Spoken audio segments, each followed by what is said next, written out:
2024 is the final battle. They're going after Trump, and if they can get Trump, it means they can get you, they can get me, they can get all of us. He is standing in the way, and that can sound like a campaign slogan, but it's very true. Now we're approaching the most important battle of our lives. Now, for the very first time in American history, a sitting president's DOJ has indicted his top political rival ahead of a presidential campaign. When they indicted me for nothing, I said, now the gloves are off. Now we have to say if I can see the crook.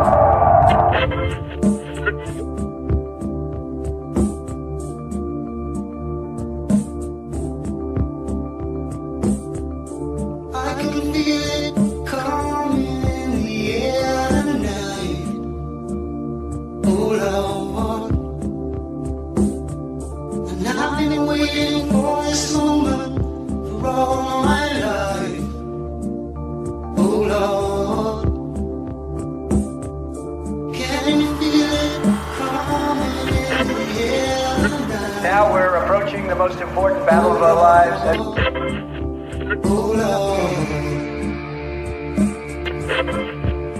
If you fuck around with us, if you do something bad to us, we are going to do things to you that have never been done before. Well, you told me you were drowning. I would not lend a hand. I've seen your face before, my friend. I don't know if you know who I am. Well, I was there and I saw what you did. I saw it with my own two eyes. So you can wipe off that grin. I know where you've been. It's all been a pack of lies. If you have a problem with someone, you have to go after them. And it's not necessarily to teach that person a lesson. It's to teach all of the people that are watching a lesson. The last time we ever met, but I know the reason why you keep me silent. When we get back in the White House, I will totally obliterate the deep state. The hurt doesn't show, but the pain still grows. Some strangers to you and me. I can feel it coming in the air tonight. Oh Lord, and I've been waiting for this moment for all my life. Oh Lord.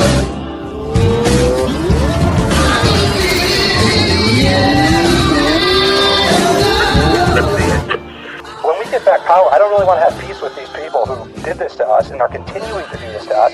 We have to turn the tables on them, give them a dose of their own medicine, and then we can even the playing field, and then we can discuss unity.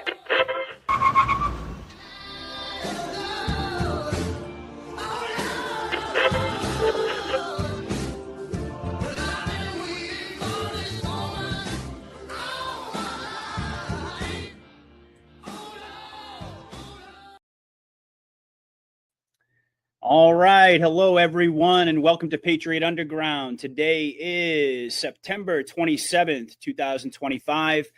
Thank you so much for joining me, folks, to discover the truth beneath the surface.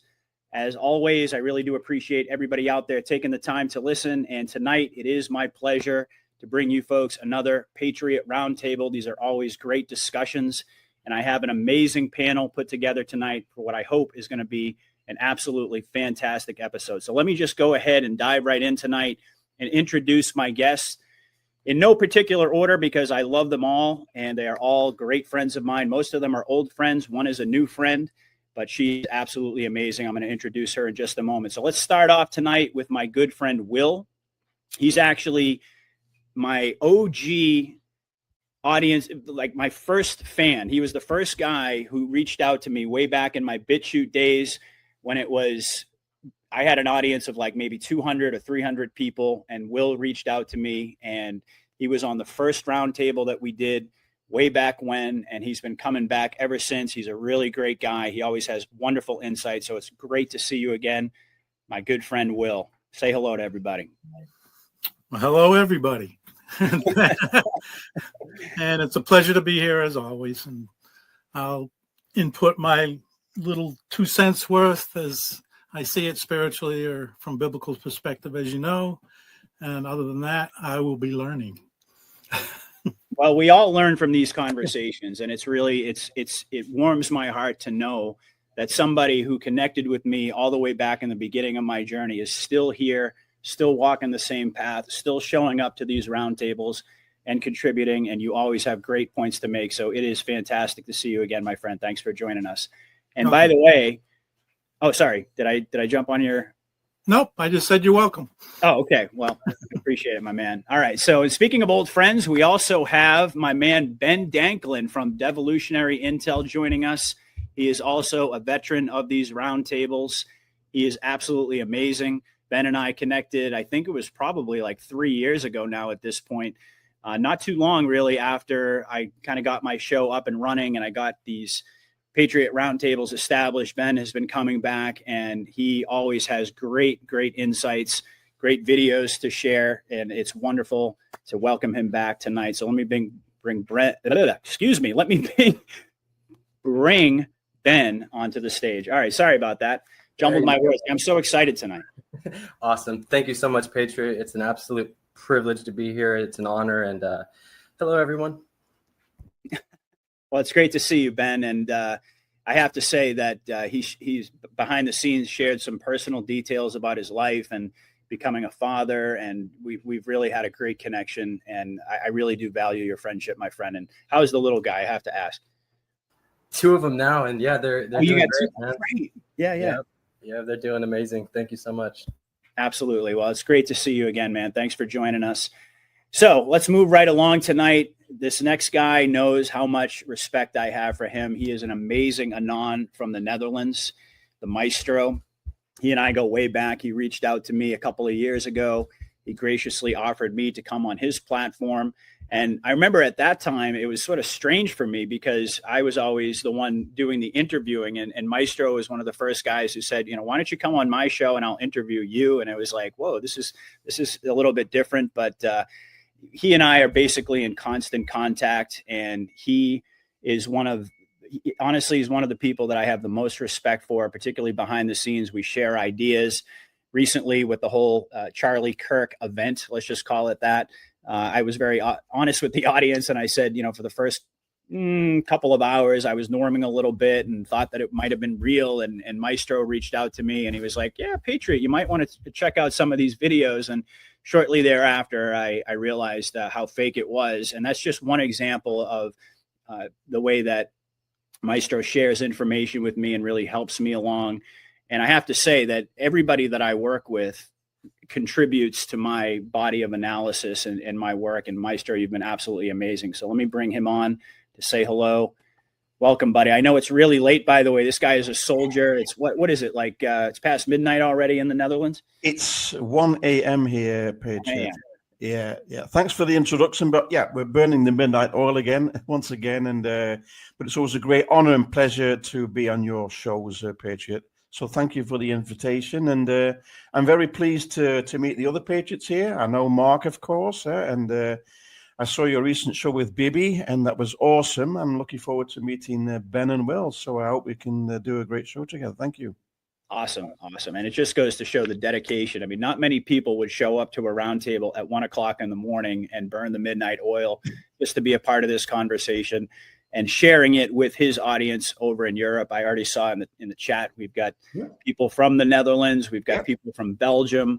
We've got people from Spain, all over the world tuning in to watch this tonight. It just blows me away. I have to say that's never lost on me. The fact that my show somehow, some way has become a focal point for people, not just in the United States, but all over the world. And that really is, it's God's work. It's God's hand working.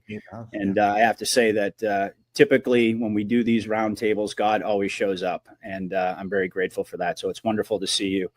All right. Well, you kind of gave away the other two, although I didn't keep it a secret this time because everybody was curious to know who the special guests were going to be. So let's just talk about the next person I want to introduce. He's honestly one of my best friends. He's one of my favorite people in the movement. He's a guy that the first time I saw him, somebody sent me a clip, and it was like a 5-minute clip. And at the time, it was, I'm not going to get into what issue it was about, but it was a very controversial issue. And he stood his ground, and he laid out the truth. And it was absolutely articulate. It was brilliant. And more than anything, what impressed me about him was his courage, the fact that he was willing to speak the truth, even when it was unpopular. So I reached out to him. And at that point in time, one of the other great guys in this movement that I work with all the time, Dave, I hadn't even met Dave. And Mark, I had a conversation with Mark and Dave on the phone, and it was the beginning of just an incredible bond and a friendship. And it's been one of the most rewarding parts of my journey. So it's wonderful to see you, Mark. I know he's going to probably downplay it, but he really is. He's a special guy. So say hello to everybody, Mr. Patriot. Hello, everybody. I am a special guy. I go on the special bus and everything, the short bus. Really, really good. So no, things are really good. Things are really crazy. Things are really, really, really crazy out there. But I think we got a lot to talk about tonight. It's going to be a lot of fun. Yeah. A lot of good people, excellent panel, and it's always good to be here with you. Absolutely. And I will add, by the way, that because it's been so long where the three of us, Mark, Dave, and myself, have been together on a show, it's really, really popular when the three of us get together on your channel and my channel. People are constantly asking for it. And not too long ago, Dave reached out and he said, why don't we just go ahead and schedule something on a regular basis?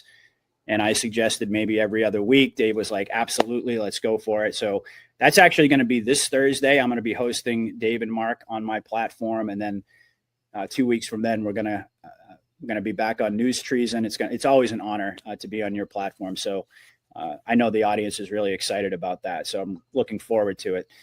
And last, but certainly not least, I mentioned a new friend. This is somebody that I was just recently put in touch with. Actually, not so recently. We met initially back on Flag Day. I was honored to be invited onto Absolute Storm. They did a special where we had the military parade. It was Trump's birthday. And I had no idea who was going to be on the show. And I just so happened to be introduced to this person, and she blew me away. I mean, she was just absolutely amazing.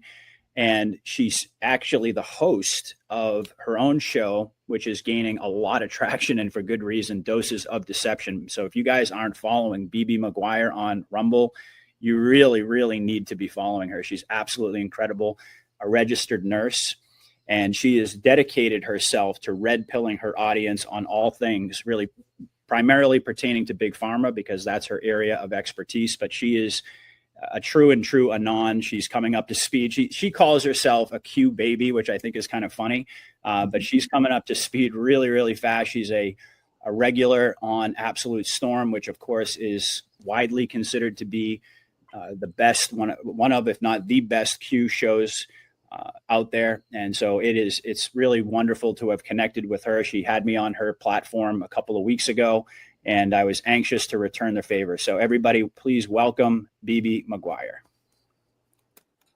You're on mute, baby. Hi, baby. I'm going to start the show with $5 in a mute jar. That's just perfect. This is perfect. Thanks for having me. I'm excited to be on here with all of you guys, and I think it's going to be a great discussion. Thank you again. Absolutely. Well, thank you for joining us and for making our panel much more attractive to look at. I really appreciate that as well. BB is amazing, and like you can see, folks, we have just a great group of Anons here tonight. This platform, this format, I should say, started out way back in the day. It was just all audience members.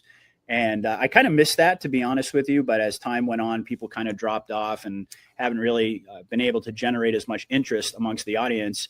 So I started to weave in people that I work with, other Anons, to kind of balance things out and have it be sort of a hybrid between audience members and podcasters and Anons. So, and we do have that here tonight. And I just wanted to mention that in case anybody out there is interested in joining being a part of a show like this, you can certainly let me know. There's plenty of ways you can get in touch with me and let me know. I always welcome new people, new perspectives. So hopefully this is going to be an excellent show tonight. Once again, it's a pleasure to welcome all of you. I just want to thank everybody out there for tuning in. We got more and more people pouring into the audience tonight. I just want to say thank you for spending your Saturday evening with us. And we're going to provide a wide variety of analysis. We're going to unpack, as I put in the description of the video tonight, the latest scenes in this scripted movie. So I figured we could just go ahead and get started. And we could begin by going around the horn here and kind of casting a wide net and have everybody provide their 40,000-foot bird's eye view perspective on where we are right now. I mean, here we are at the end of September 2025. We're going into yet another Red October. We have a whole bunch of things to talk about tonight. Mark kind of indicated that. And I know that everybody out there listening is following all of the same events. So it's going to be really interesting to get everybody's perspective. But before we drill into some of the specific topics, I thought we could start there. And we're going to begin with my good friend, Mark. So, Mark, why don't you lay it on us, man? Tell us what's front and center for you right now. We're heading into, like I said, another Red October. And I'm curious to get your perspective on where we find ourselves in the grand trajectory of the operation, as I like to say. I think when you look at things, you look at where we are, you look at all the things that are happening. And the one thing that I guess not everybody, but a lot of people have kind of neglected is the fact that today's the 27th, so what, 3 days, we reached the end of the fiscal year. Mm-hmm. So you've got all of that coming down with the potential shutdown of the government, and you've got Charlie Kirk, and you've got Antifa, and it's funny because my wife and I use, you're contagious. My wife and I would. Well, at least you have dentures. You have an excuse. I don't have one. But we're talking about this earlier in the sense that you look at all of the stuff that's going on with these, the ICE agents and the Antifa out in Portland, et cetera, et cetera. And one of the shows that I had about 4 or 5 months ago, where I had on this kid, Adam Swart, who ran a company called Crowds on Demand. Mm-hmm. And he was probably the most reviled guest I ever had on the show. I mean, the comments were hysterically unbelievable. But everybody hated him. And, when they realized that a lot of these, we've heard about these protests and riots being funded, and they're paid agitators, et cetera, et cetera. And then you have somebody comes on, oh yeah, that's my business. Wouldn't answer the question about who pays them. But when the LA riots happened, first thing I did was I picked up the phone and I texted him, or any of your people there. I don't know if you heard all the way in Massachusetts, the crickets going off, but absolutely no response.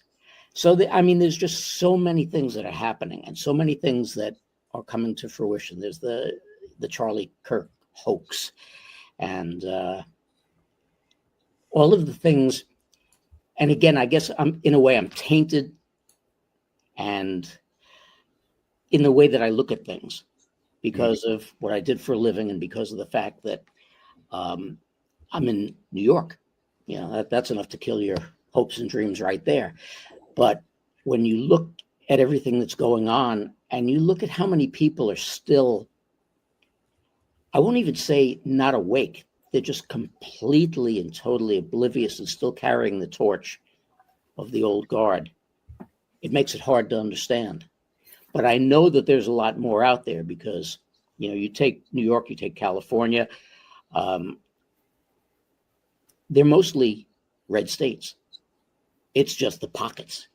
It's New York City, it's Buffalo, it's LA, San Francisco. So you have those areas that really kind of, cash it in. And that's where you have all the population centers, and that's where you have all the people who are libtarded. But Yep. It's going to be an interesting October coming up. Let's put it that way. There's so much that's going to happen in the next 3 days, I think. I think everybody really expected a whole hell of a lot to happen last Sunday, and it didn't. And people, by this point, especially people who follow all of us, should have the clue that if you're expecting it, Yep. ain't gonna happen. So It's so true. yeah, there's a lot going on.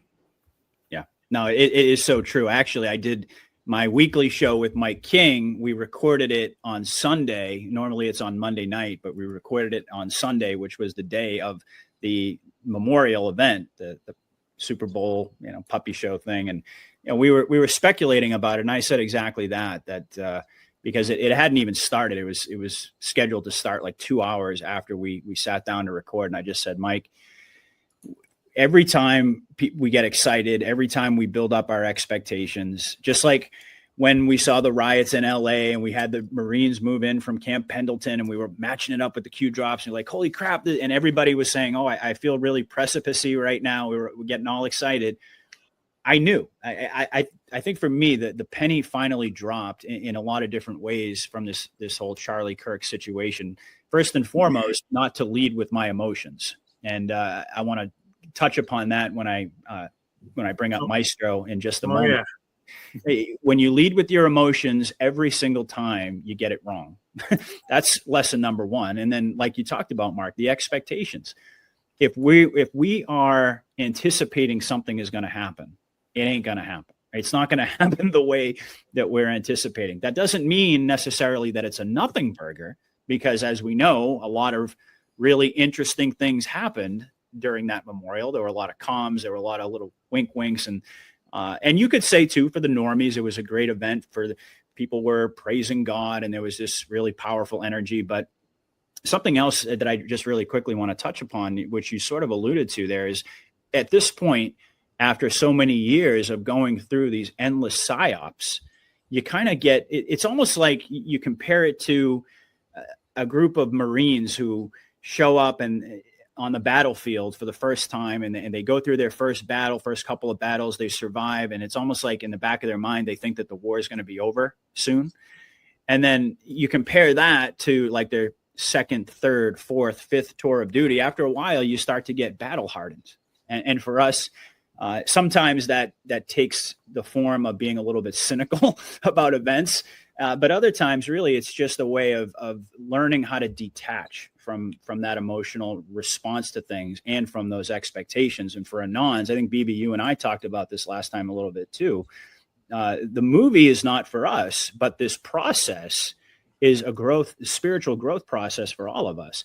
And Q reminded us over and over and over about emotions. Emotions cloud logic, cloud reason. They can be used to influence you in various different ways. And that's exactly what the White Hats are doing. But for us, it's about learning how to put all of that aside. Like the late, great Boone Cutler said, protect your mind and control your emotions. And as far as living in New York, everybody knows at this point that I'm from the Boston area, libtarded area as well. And yes, it can be a little bit disheartening when you look around and you see at least what appears to be people who have no clue at all. And we're reminded, of course, of the 4 to 6% that'll be lost forever. Some people are saying, I don't know, that number seems like it might be a little bit low. But I always have to remember that the first time when you begin to wake up, you don't verbalize it right away. As a matter of fact, you fight against it. And it's like you go through this process of denial. So just because people are out there and they don't seem to have a clue and they're not talking about things, or that they're defending the old system and so forth, and in so many ways are enemies in this fifth generation war in terms of being the normies that are propping up the system, I always have to question now, like what's going on internally with all these people, because there has to be some level of cognitive dissonance that's set in at this point, even for the normiest of normies. So I'll leave it at that, Mark. Great intro. Let's go over to BB and let's have her give us her 40,000 foot perspective. Well, I was first going to talk about Boone, but you grabbed that. So Okay. what I'm kind of focused on, because I think I did the same thing. We have that initial emotional response. I did it with COVID. I did it with Charlie. I did it with Boone. And then, but I think what's happening is the interval between that initial emotional response, reining that in, and then looking at things with a more critical thinking part of my brain. That time lapse is shorter and shorter each time. Yep. So I wonder if that's happening to others as well, where their attachment to the emotional responses of what we see occurring is also shortening. So I guess we'll see. My focus is really what I've been observing over the last couple of months is that we have these very large stories that gobble up the news cycle, both mainstream and social media. And it's everybody's talking about it. Everybody's posting it day after day after day. And what I'm finding, because I'm focused on other things, is that there's a lot of stuff on the medical front happening under the cover of that. Big, monstrous changes.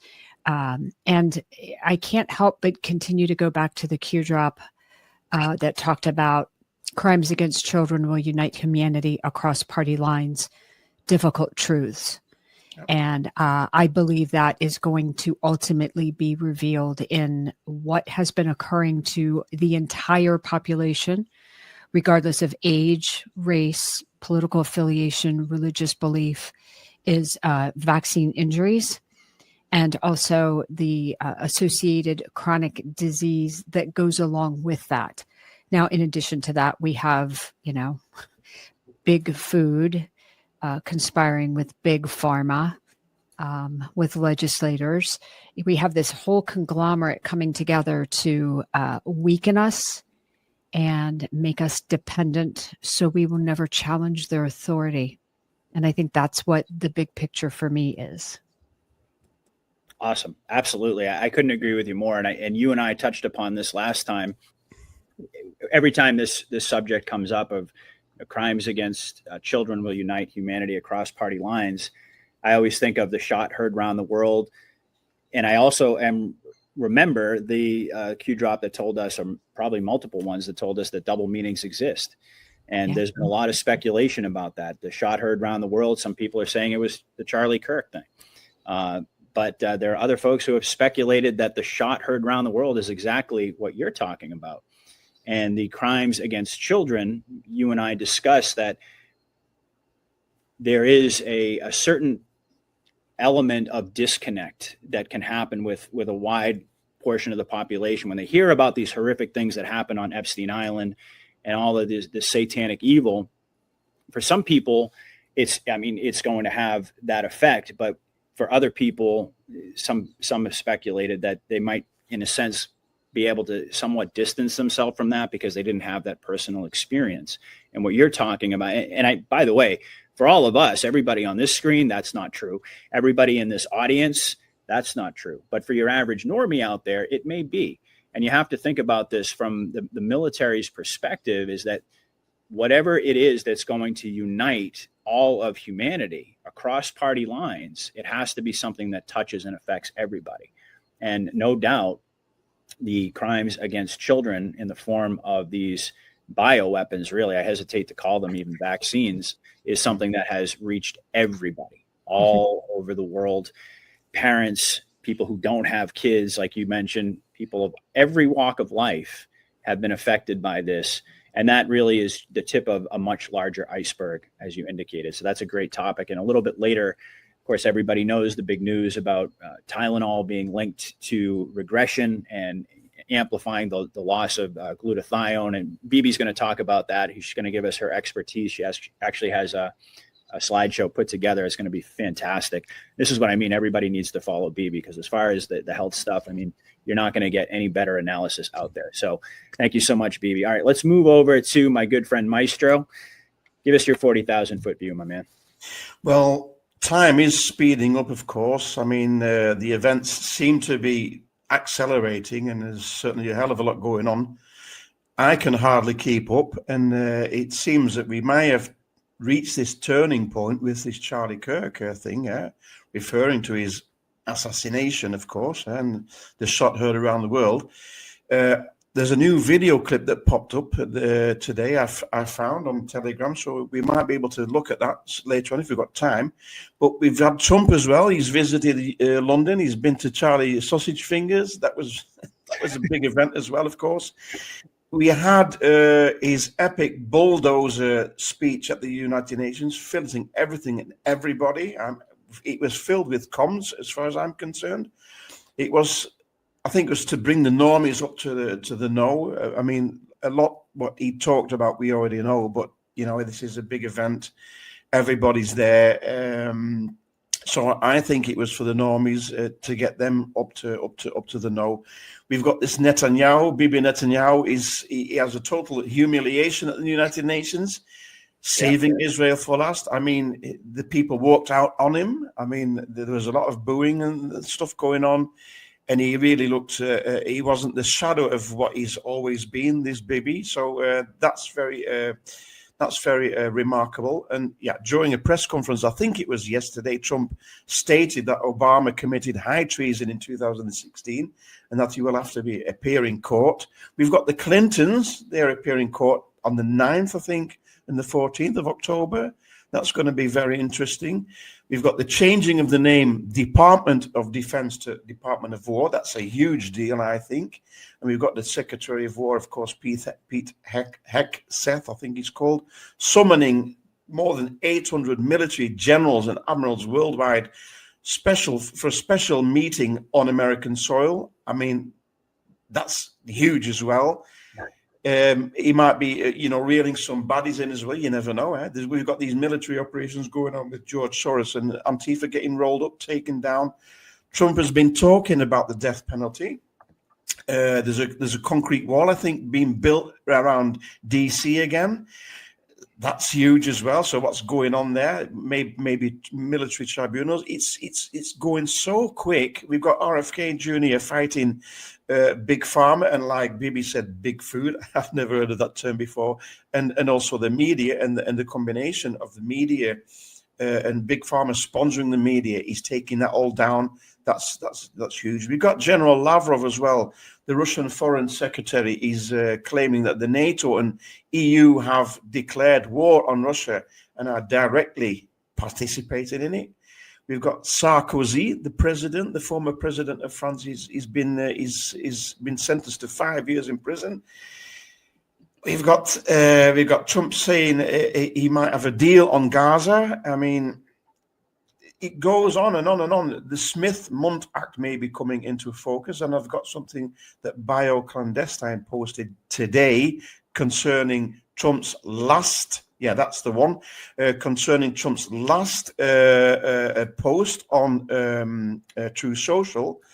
And in first instance, he let out a word there. I've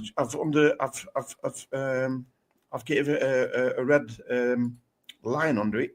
He forgot a word, and he posted this at 6:15 p.m.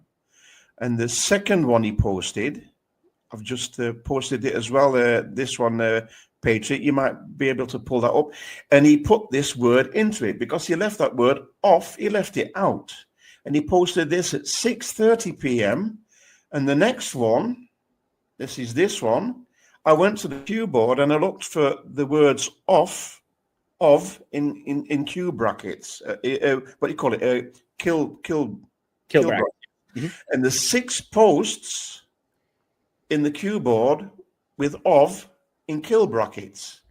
And I written up here at the top. I think I can't read it. Let's have a look. I wrote there 5 of the 6 posts containing of in kill brackets were practically identical, all talking about the corrupt media. Is this the prelude for the Smith-Mundt Act being reactivated? Mm-hmm. That could be. Brilliant. And the fourth one, I've got a fourth here. This is post 1815. It's military time. 6:15 is 1815. Is this one? We have the servers, and we've got number 5.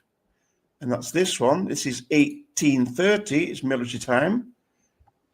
and that's that one, Clinton Foundation. Hey, wow. What do you know? We've got the James Comey indictment, and we've got the Clinton Foundation, and the sixth one I've got is this one. And he is bioclandestine talking on the Insurrection Act.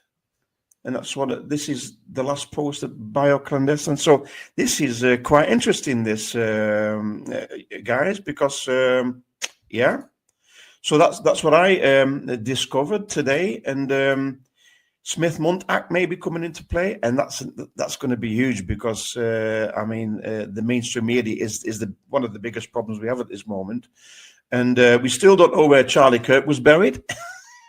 We've had a great memorial that makes the Super Bowl look like a puppy show, but we still don't know where he's buried. We don't know when he was buried, but it seems that there's a big storm coming, of course. And yeah, it's wow, very exciting. Talk about an opening salvo. Wow, that was impressive, my man. Oh my goodness, you really laid it out. I mean, and I totally agree with you. A lot of folks have been talking about that, the Smith-Mundt Modernization Act, which of course was under Obama, which essentially legalized propagandizing and it legalized psyops essentially on Americans. And it's never been changed since Trump came into power, since his first term. And for most Anons, it's pretty widely understood that it's being used, that the White House are using it to do exactly what we know they've been doing, which is putting on this scripted movie. Right? It's Operation Mockingbird turned around. It's inverted now. Absolutely. It's them taking control of the illusion-making machine and doing exactly what the deep state did to us, but in reverse. To run these repeated psyops. So a lot of people are paying attention to that, myself included, because when that changes, that's going to be a very, very significant marker. Because what are the implications of that? When the Smith-Mundt Act, Modernization Act, then gets repealed and it goes back to the way it was, well, that means that it's no longer legal for them to run psyops against the people. And could that be the moment where we transition from this scripted movie into reality, I suppose, for lack of a better word? So that's fantastic. My goodness, you really nailed it on so many different fronts. So thank you so much. Let's continue. Let's go around and hear from Ben and Will, and then we're going to dive in to our first topic tonight, which is the indictment of James Comey. We'll get to that in just a moment. So, Ben, give us your 40,000-foot view, my man. Yes, sir. I would just say we're just living in absolutely historic times, and it's really upsetting that some people just don't see it or just don't appreciate it. But I feel that the White Hats, they have it all planned out to where, by the end of this, they're going to have, that 94% of the people's attention. There's too many things that have been happening recently where it's like, it is really hard to keep up. Like Maestro saying, like, if you just blink for a second, all of a sudden there's 10 stories that happen that, you got to catch up on and stuff. And one of the most prestigious and most memorable things that I think they're going to be making movies about, and it's going to be a part of our history for forever, is Trump's, or I should say President Trump's, his visit in the UK at Windsor. And just so many comms, just like Maestro was saying, it's ridiculous. You can't make this stuff up. And whether or not it was AI or not, that doesn't really matter. It's the signal of what they were showing to the people in this movie that we're watching. And it was just one of the most prestigious things ever, because no other foreign leader was ever given that opportunity twice. And it was like a capitulation tour, but on steroids. And to those that can read between the lines, it was a dethroning ceremony of the grandest nature. He's only, just for the fact that the royal carriage took him to Windsor, which is the residence, and not Buckingham Palace, just is this absolutely huge statement right there. And even the troops saluted him. He inspected the troops, and it was just it was like he was presented as like a king of kings in a way, or like a supreme leader or something. Like, it was above and beyond just just something that an anon would want to see at this point in this war. You know, it's and I believe that's just the precursor, just to get us ready for what's to come. Because when you think about how many decades that it took to get humanity under the spell, I believe that it can be reversed exponentially faster, depending on the magnitude of the events that reverse it.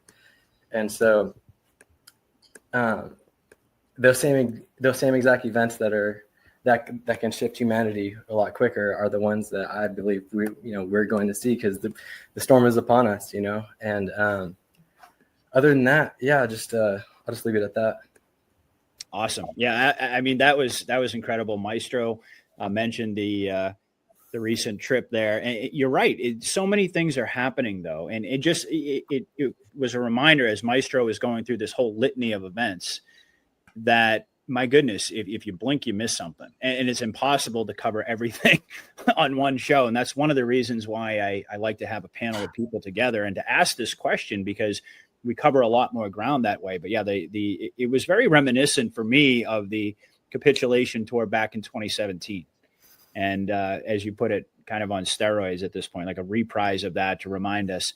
And let's not forget that Trump, not too long ago, indicated that we are entering a new phase of the operation. Remember, we put out that post, and he used the metaphor of the patient's been healed, or the patient is healing. The operation was successful, and now we move into the next phases, or something along those lines. I'm paraphrasing, but he always tips us off and lets us know. But yeah, absolutely. And I think it was you, Meister, who sent me the picture of King Charles with the dates behind him on the chair. And I did. The end date was 2017. Yeah, I did. 2017. Yeah. So here we go. Yeah. Amazing. All right. Great overview, Ben. Let's go over to Will, and then we'll dive in and we'll talk a little bit about James Comey and his indictment. Very interesting. Go ahead. Okay. Really, everything that's been happening. How long has this been now? Patriot, 4 years. More than that. More than that, but I mean, you and I, that we've known each other. Yeah. All the events that's been happening, and then culminating with the quote unquote Charlie Kirk assassination. I think what we've learned is, because I've been hearing it more and more, is emotion and how we respond out of emotion, and how we should. It's in the Q posts. And the point I want to make is that's biblical. And we hear that a lot too. Everything's biblical, and it's very true. But if you look in Colossians 3:5, okay, and I don't know the new guest there, I don't know if you know what I do, but I study in the ancient Greek, and I extract out of the ancient Greek what God's word says in the New Testament. And it's much more full and colorful, and even sometimes corrects what our modern English translations leave out. But in Colossians 3:5, I'm going to give you what the Greek is saying. Therefore, always regard as dead the parts of human function that are upon the physical earth. And then it lists a number of things. If you go look it up, you can see what the translation says. But the third one in the translations say passion. The Greek word is pathos. And what it really means is emotion. It's talking about, the actual definition is emotions not guided by God. Okay? Those are emotions of our own. And we have them. We all have them. We're all guilty. But what I think has been highlighted so much, especially culminating in the Charlie Kirk assassination, is how what that scripture is saying is we should be considering those things dead. It's okay, we're human, but we're learning, and it's kind of gone by the wayside somewhat. Patriot, a lot of discussion in the past was about ascension and where we're going through all of this and what ascension means. Real quick, ascension isn't up, ascension is within. We're going deeper within ourselves, and this emotions is part of that. It's a huge part of our ascension, which is ascension within, which what is within is God, is the divine, who we are one with. And the Charlie Kirk assassination movie, however you want to relate to it, has really brought that right to the top. And because we're talking about it, it's very encouraging for me because I see that there, and it's always been a concern.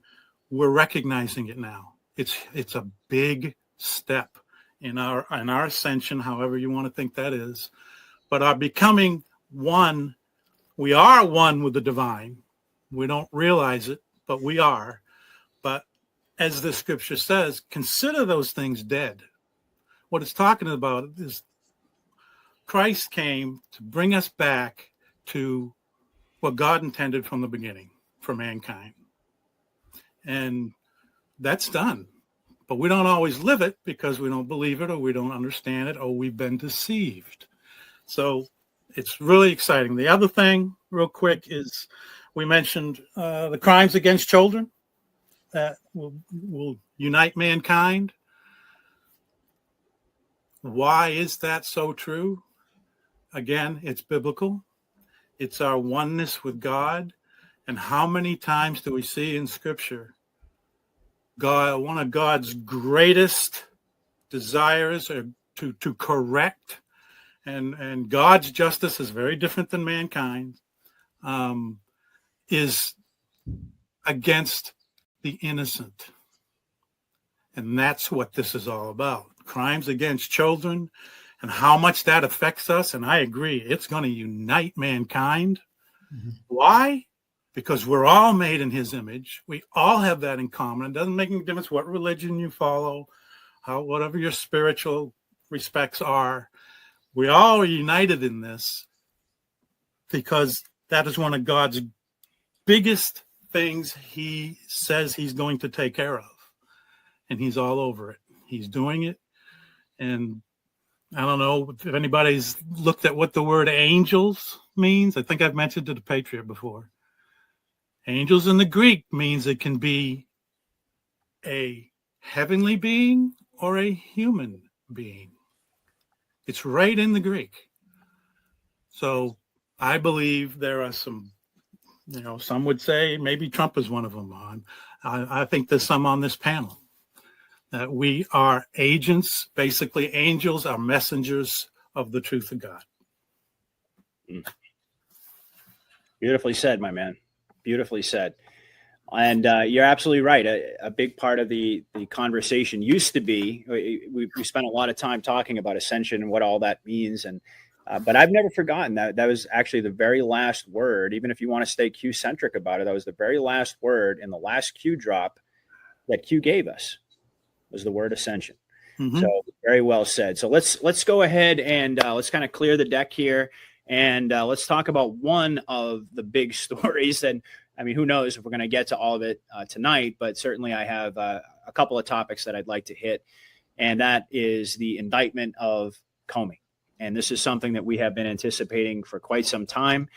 We remember that, I believe it was, what was it, drop, I think I wrote it down here, drop 4674, which was just James Comey treason, James Comey treason, James Comey treason, over and over and over. We knew this was coming. A lot of us were anticipating that he might be the first major takedown. And we also remember that he arranged the shells on the beach, like 8647 as kind of a foreshadowing of that. So this is really interesting. And I know that Dave over at News Treason had pointed out that this happened, by the way, and I have so many tabs up here. I had it, I tried to pull it up here, but I can't even sort through all the tabs that I have open right now on X. But just to kind of lay it out for folks, his arrest went down on a 5-year delta, and it was posted. It was basically a link to Jim Comey's tweet where he talked about good people, lies about good people trying to protect America. So that was a 5-year delta with drop 4769, which said, worth remembering, think what you know now. And again, to the day, 5 years later, James Comey was finally indicted. And of course, we had General Flynn comment on it. I mean, I did some posts on this as well. I could bring all this stuff up, but just in the interest of time, just to kind of lay it out for folks, I want to have my audience give us their thoughts on this and what you think this indicates as we move into this next phase of the operation. So let's go back to Mark. We'll kind of just go around the horn and get everybody's take. Tell us what your thoughts were when you heard that good old Comey, who a lot of people think might be a white hat. I don't know if you have that perspective, but certainly that's been thrown around. I know my good friend Mike King is very much of that opinion. Patrick Gunnels has made that case pretty adamantly. And I have to say that I'm somewhat persuaded that could be the case. But nevertheless, my man, give us your thoughts. Well, you gotta remember the old, what makes good movie? Good actors. Yep. Okay. Indeed. Everybody's playing a part because we don't know who's real. We don't know who's an actor, who's wearing a mask, who's AI, et cetera, et cetera, et cetera. But the arrest of Comey is I guess, for lack of a better phrase, the trigger point that you would use to start getting into the expose of the Democrats stealing elections and fixing elections. And as we use as an open all the time, that's treason. Yep. Okay, that's treason. That's treason. Well, facts being what they are, and let's not forget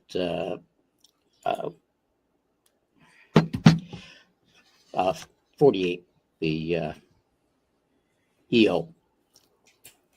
Oh, 138. 13848. Yeah, 138. You know, when you look at that with tampering with the U.S. elections, and you sit and you think about, here's the guy who was in charge of the Federal Bureau of Investigation, who is playing, free and willy with not only elections, but creating false information against a candidate for president, against a sitting president, over and over and over again through the period of 4 years, tampering with another election, going after the citizen and the candidate again for another 4 years. All of these things are rolled into this arrest, because as he's got to go and answer, and you're dealing with two charges. You're dealing with lying to Congress, and you're dealing with conspiracy. Now, you go with those two charges, lying to Congress, first of all, it's a federal crime, number one, but you're also, again, you are the head of the Federal Bureau of Investigation. Nobody really trusts any of the three-letter agencies to begin with. Now you've got the head of the FBI, former head of the FBI, lying to Congress about all of these treasonous acts being carried out under his watch. And we know how much the CIA was its own rogue agency since its inception. Mm-hmm. CIA and the Mossad being hand in hand. But you've got this mistrust to begin with. You've got the cries from the conservative people and President Trump in regard to the stealing of the elections, to attacking his campaign, to all the false charges, to the Russiagate, on and on and on and on. And this is the opening kickoff, put it that way. That's the best way to put it. This is the opening kickoff. I love it. And when you look at it that way, you got to sit and say to yourself, if you're awake at all, you got to sit and say to yourself, man, I wonder what's coming next. Not necessarily who's coming next, but what's coming next? Because you could see, okay, you start off with tampering with elections, lying to Congress, et cetera, as head of one of the chief investigative units of the United States. But then you've got all of the other people with Strzok and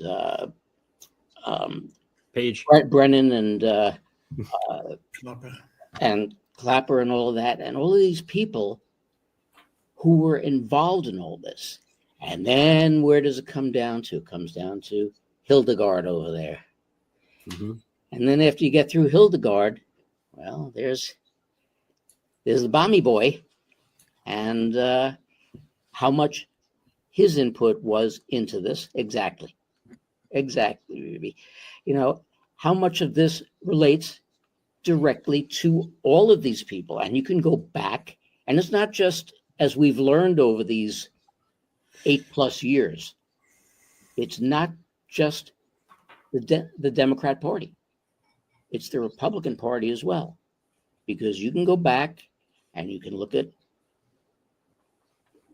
the actor playing the Depends commercial, and then you've got the actor who played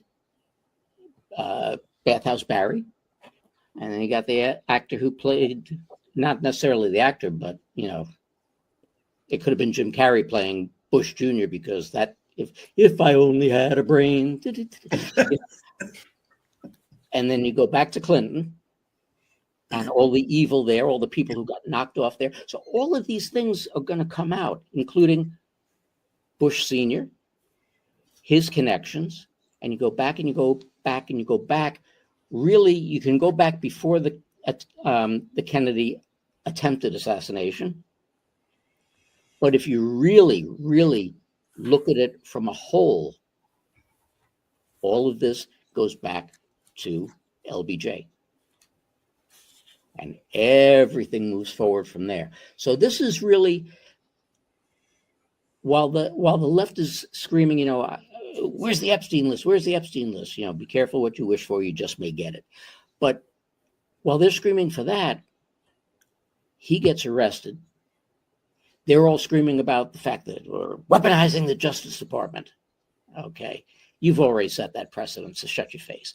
You know, let's just go with it right there.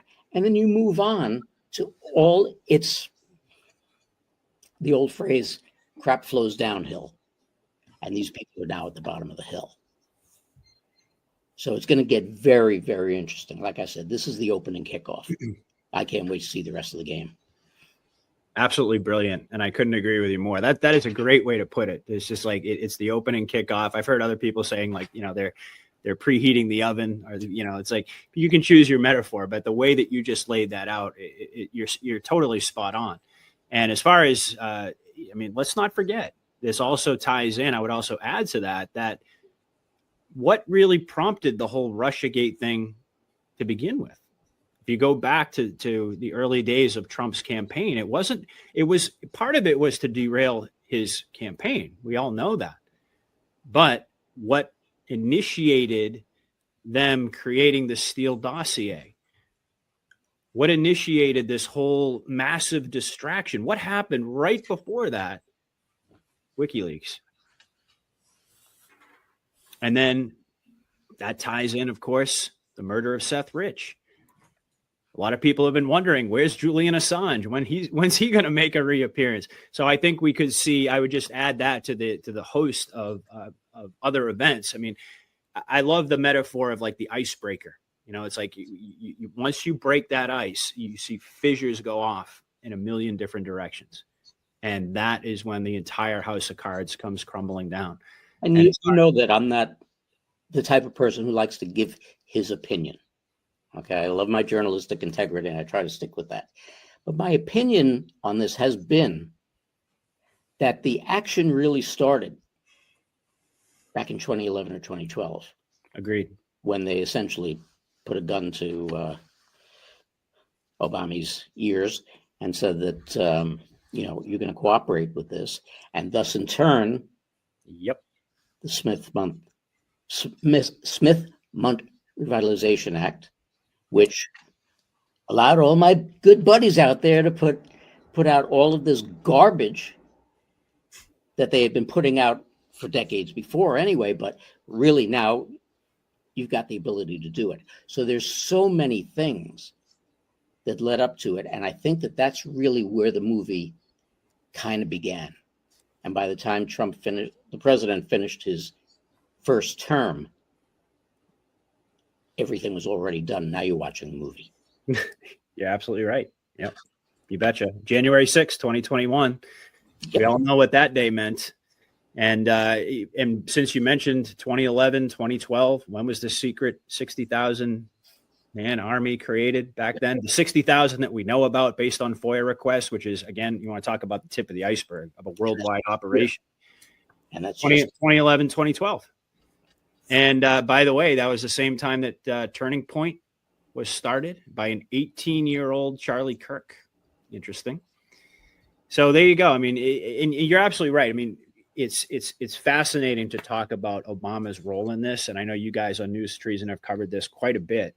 But when he modernized the Smith-Mundt Act, of course, everybody took that to mean, oh, well, this is just a way that the left a tool that they can use to propagandize and to lie and so forth, never thinking that it could have been, it probably was the White Hats who had him do that in the first place because of what they had planned in this operation. So absolutely amazing, Mark, as usual.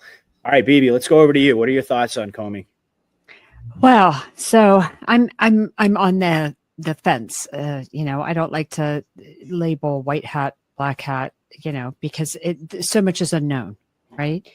But I like to just watch the board. And one of the things that helps me kind of see it a little clearly is that simple saying, if it's over the top, it's probably an op. And just looking at his behavior, his posts, they're just over the top ridiculous. Seashells in the sand, going on and on about Taylor Swift. I mean, that whole thing was ridiculous. I think that he's our guy. And, but then again, I also rely on the Q drops to tell us, who do we watch? We watch, Catherine Herridge is one of them that is specifically noted in the Q drops. And she posted, based on my 2 decades covering FBI Justice Department, a thin indictment suggests a holding charge with the potential of a more complex superseding indictment that adds more charges. This is not only possible, but plausible in Comey's case based on the recently declassified FBI investigations leak via FBI Director Cash, codenamed Arctic Haze. The Arctic Haze records reveal several FBI senior leaders and Columbia Law professor Daniel Richman said they coordinated media leaks at Comey's direction. And that media leak thing ties right into what you were saying, Mark, with the Smith-Mundt Act, right? And it's James Rubicki, James Baker, Andrew McCabe, Daniel Richmond. So I think there's more to come. Whether or not, a major superseding indictment comes along, we'll see. Or is this, again, the icebreaker to bring on the rest of it? And when I think about how they got started with the whole Russiagate thing, the leaking initially, and it's Russia. And that's what weaponized the justice system. And that's what set all these precedents. So if Comey's our guy, then he just set all of that in motion so that, Trump could spend the last 4 years being put upon by a weaponized justice system. So then when it comes time for us to take care of business, those precedents were set. Yep. Spot on. We'll see. Spot on. Just like with Obama, right? Mm-hmm. Setting those precedents at a time when nobody could have seen this coming. Yeah, that second term of Obama's was ours. I agree. In my opinion. I agree. And there was a time not too long ago where I would have thought that was just like, what? Are you kidding? Obama? No way. But it all lines up. It all lines up. And these, when you think about it, if you're the White Hats and you want to set a precedent, but you want to do it covertly, and you want to misguide misdirect everybody in a 5th generation war, you have your guys pose as the enemy, set those precedents, put all those frameworks into place, whether it be Smith-Mundt, whether it be, Comey. And by the way, let's not forget this often comes up in discussions about Comey being a white hat as well. He derailed Hillary pretty massively right before the election. And didn't he get started in maybe I may be incorrect, but didn't he get started in SDNY? Yeah. Wasn't that where he started? I don't know if that's where he started, but that's certainly. I remember reading something about where he got his start that I found very interesting. And his daughter was heading up the Epstein investigation. The SDNY comes up multiple times in the drops, being connected to Epstein, being connected to Ukraine, being connected to the Epstein Clinton Foundation. It's a focal point in the drops. I don't remember what drop it was, but we all know that one. I can pull it up in just a moment. But let's go to Maestro. Yeah, well, I'm not so. I don't visit X or Twitter. I call it Twitter mostly. I don't visit Twitter so much, so I'm not really up to date on all the details about Comey. But he could be of course, he could be a black hat or a white hat. We don't know. How often has Trump said central casting? This could also be central casting, of course. But Comey ties into the Russia hoax, the Crossfire hurricane, and also Haiti. The FBI was had to look into Haiti after 2010. That ties into the Clinton Foundation. It ties into Epstein. It ties into the Mossad, and Epstein is also the capstone, of course. And saving Israel for last. This fits into Bibi Netanyahu's performance at UN. I mean, how are the masses going to react when they find out, for instance, that Charlie Kirk wasn't murdered? And maybe in witness protection program, and all the other people that are wearing a mask now or pretending to be somebody else. That's what I've been asking myself. How are they going to react when these deceased people all of a sudden turn up and take off their mask? I mean, it's going to shock a lot of people. But Comey, I think, we've got Clinton's coming up 9th and 14th of October court case. So it's going to be very, very exciting. And this could be the first indictment that ignites a lot more. And it's going to be, I think, it's going to be drip, drip, drip, flood. There's no question about it. No doubt about it.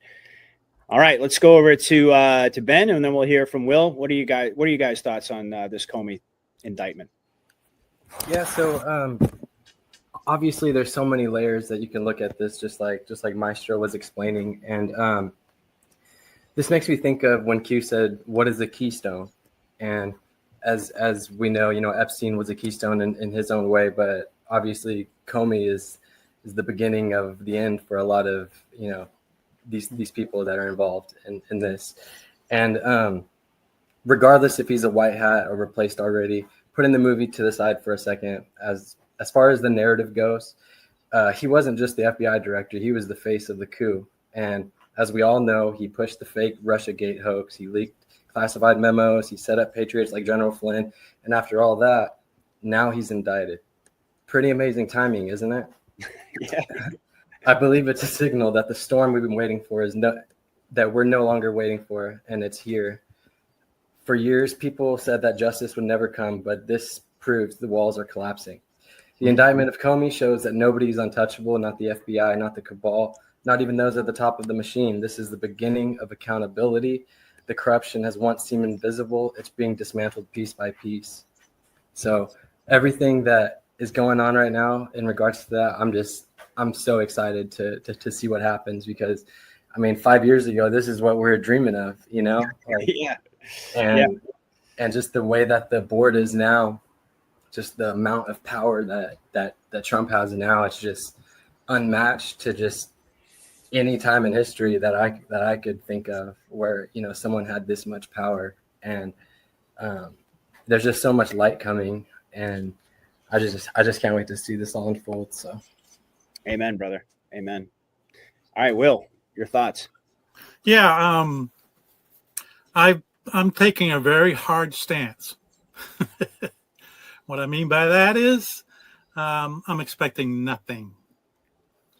one from the Q post to the only way is the military. So are we going to expect anything from the judicial system?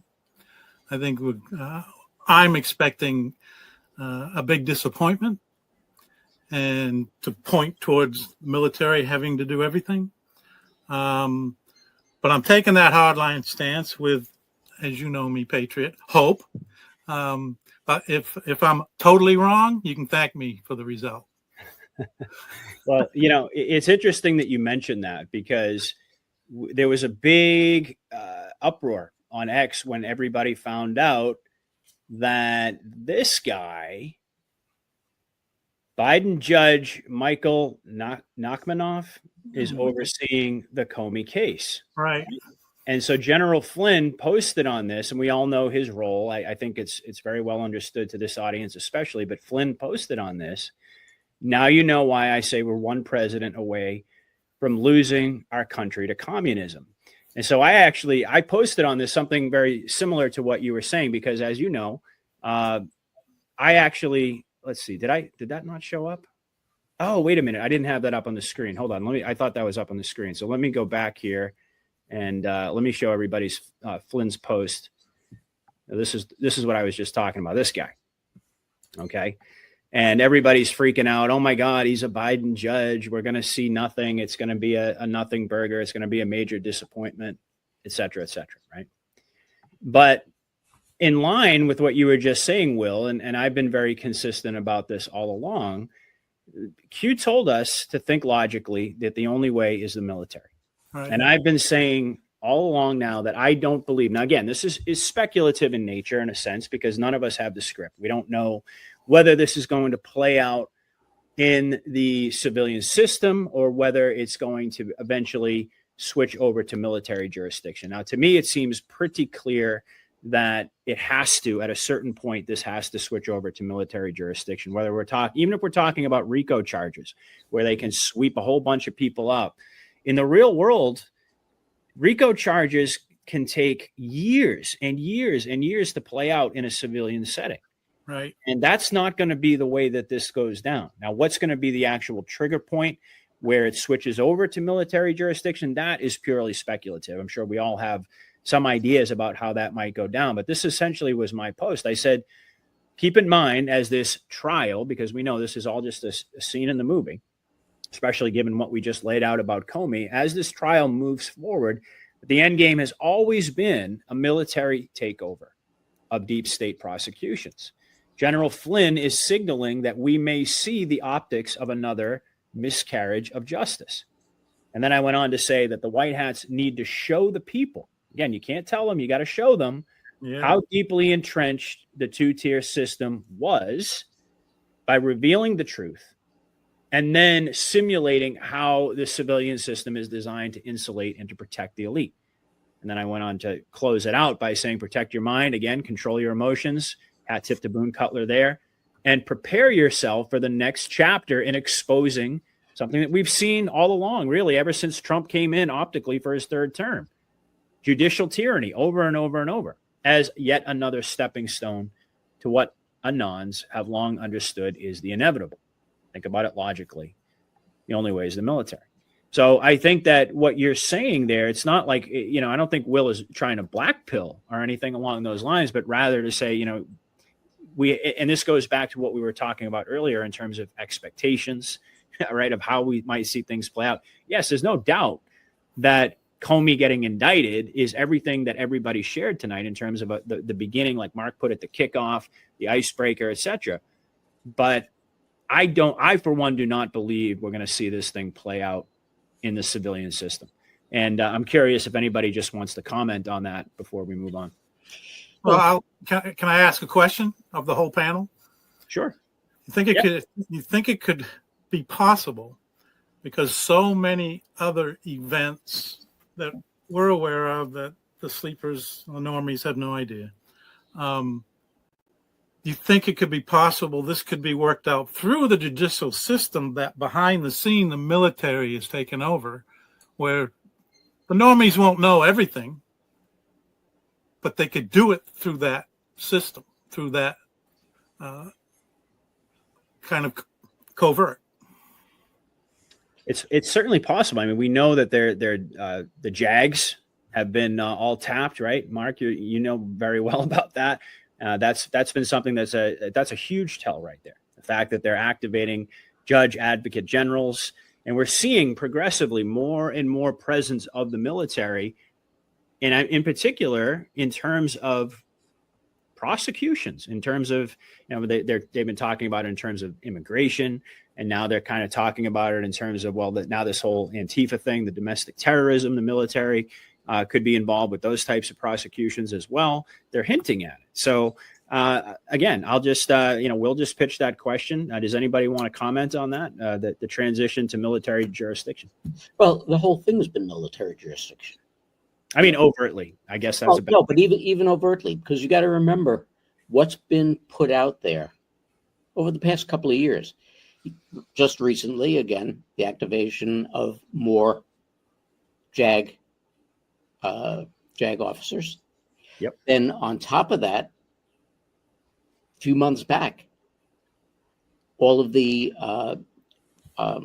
reservists that they brought in and deputized as U.S. Marshals. Yep. Why do you deputize people as U.S. Marshals? There's only one group of people that they can be dealing with, and those are federal criminals. What's Comey? It's a federal criminal. Mm-hmm. So you're going to have a lot of these are going to be, as we've heard all along, and we've been drooling for a long time, military tribunals. And what is Trump and truthing about? Military tribunals, right? Yeah. Anybody else want to pipe in on that? It does tie into what Pete Hegseth has done. He's summoning all these military generals and admirals back worldwide, back to America for this special meeting. So it might tie into all this, what do you call it, martial law thing? Maybe, yeah. Yep. I think the Q drops were pretty unambiguous in terms of how this is all going to play out in the end. The steps that we go through to get there, that's anybody's guess. Mm-hmm. But the end game was made very, very clear. Now, sure, Q also said that disinformation is necessary. We always throw that out there as a sort of general disclaimer, but I don't believe for a moment that we're going to have anything short of what Q told us was going to happen in Drop 34. We're going to have the emergency alert system, that certain laws have already been lifted that gives the military the ability to carry out special operations. Again, this is all a replay primarily of what's already happened covertly behind the scenes, at least in my opinion. But nevertheless, whether you think it's organically happening in real time or whether you think it's a replay makes no difference at the end of the day. Military is the only way. And again, in a civilian system, there's just no way that they would be able to prosecute. What do we have now, Mark? It's north of 500,000 sealed indictments. Last time I checked, right? It's still north. It's still, I think, pretty close to 6. 6. Okay. And then on top of that, always remember that each one of those indictments is capable of holding 99 indictments. Right. So we're talking about millions of people. Worldwide. Worldwide. So, I mean, so you're telling me that this is all going to play out in a civilian justice system? Mm-mm. Take ages. I don't think so. And again, it's like I always go back to Kash Patel. That really, my ears perked up when I heard it, and also the quote by Elon that the only court that matters right now is the court of public opinion, and that we are building. Kash said we are building a case for the American people, but even more importantly, we are educating the American people. They're using the optics of the civilian system, so that, and by the way, simultaneously deploying the military slowly but surely, and we're going to get into that in just a moment with Antifa in Portland, deploying the military to all of these blue cities at the very same time as they're talking about RICO charges and these grand juries, these investigations that are all supposedly playing out in the civilian system. But eventually there's going to be a flip. No doubt. There's no doubt in my mind. Even if you just apply logic in terms of how this would play out in the optics of a civilian system, we're talking about this would take decades. And there's no way, in my humble opinion, that the White Hats are going to go that route. But anyone else want to pipe in on that? And then we'll kind of transition to. I just wanted to add that, thinking about military justice versus, civilian justice. What if all of these indictments and all of the RICO investigations are just simply to gather evidence? Because the Uniform Military Code or the Uniform Code of Military Justice doesn't actually have a RICO equivalent statute, but it does have Article 94, mutiny or sedition. It's 10 USC 894, punishes attempts to overthrow lawful authority or create violence, insurrection within the military. If a RICO case involves seditious conspiracy, then Article 94 could apply, which leads us right into Portland. Yep. Brilliant. Absolutely. All right. Well, on that note, let's talk a little bit about this. And I thought this was going to be a nice transition here. We'll give another little hat tip to our friend Dave over at News Treason. He made this post talking about, and actually there's a little video here, but let me read what he had to say. He said, Trump on the increase in left-wing violence, it's going to get worse. This, by the way, was before the news about Portland and Antifa. Okay. It's going to get worse, and ultimately it's going to go back on them. Bad things happen when they play these games. It gets worse. It'll be a point where other people won't take it anymore, and that will not be good for the radical left. All right. And then he went on to say, and I'm in full agreement, I believe he's giving you a preview of what's to come. More false flag psyops to justify the use of more overt military intervention. What did we just see in Portland? Okay. Antifa swarming the federal building. 60,000 man army. I don't know. I'll leave that up to people to decide. A more clear and definitive connection of the deep state players and their connections to the funding that has supported this insurgency for years. And ultimately with groups like Antifa, now designated as terrorists, a massive reveal of indictments in a RICO-style takedown.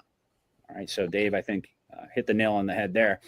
So this is really what kicked it all off, though, as the news was breaking that Antifa was swarming around the federal building and so forth. Trump put out this post on Truth Social at the request of Secretary of Homeland Security, Kristi Noem. I am directing Secretary of War, Pete Hegseth, to provide all necessary troops to protect, and listen to this language, war-ravaged Portland. Talking about troops and war. Very interesting. And any of our ICE facilities, again, because we're talking about military jurisdiction transitioning out of the civilian system. Any of our ICE facilities under siege from attack by Antifa and other domestic terrorists, we all know that he designated them, I'm also authorizing full force if necessary. So there you have it. And then my good friend Mark, 8-Track, commented on this as well. This is a post worth reading. This was in response to Stephen Miller saying we're witnessing domestic terrorist sedition against the federal government. The JTTF has been dispatched by the Attorney General pursuant to NSPM-7. All necessary, resources will be utilized. And 8-Track said, this is a big deal, you guys. The newly enacted National Security Presidential Memorandum, NSPM-7, from September 25th, 2025, authorized the Joint Terrorism Task Force to combat domestic terrorism. Then he went on to say, or to ask, did you know Portland opted out of the JTTF participation in 2005 under Mayor Tom Potter? The Joint Terrorism Task Force was established by the FBI in 1980. The FBI has a new boss now. And of course, we already covered the part about what Trump had to say. Troops are the military. That's why I was emphasizing that. Are we approaching insurrection territory? And just one other thing I'll add before we go around the horn here is a post by BioClandestine, yet another one. This was a little bit, like 4 days ago. Hear me out. Antifa is now classified as a domestic terrorist organization. They operate in Democrat-run cities, and they are protected by Democrat policies. Could Antifa be the catalyst that allows Trump to invoke the Insurrection Act and deploy National Guard to Democrat cities nationwide. So this was absolutely huge news, and I thought we could go around the horn and just get everybody's take on it. Why don't we start out? We'll go in reverse this time. We'll start with Will, and then we'll work our way back. Your thoughts on this? Okay. Yet to be seen. I don't have much of an opinion on it at this point, other than it's going to be revealing. How it plays out is going to be very revealing to both where we are and where everyone paying attention is. Okay, where the military is in this and where everyone that's following that or the sleepers, it's going to be another way for them to measure all the normies and all the patriots, all those that are following, where they stand on how they respond to what it is they're going to do.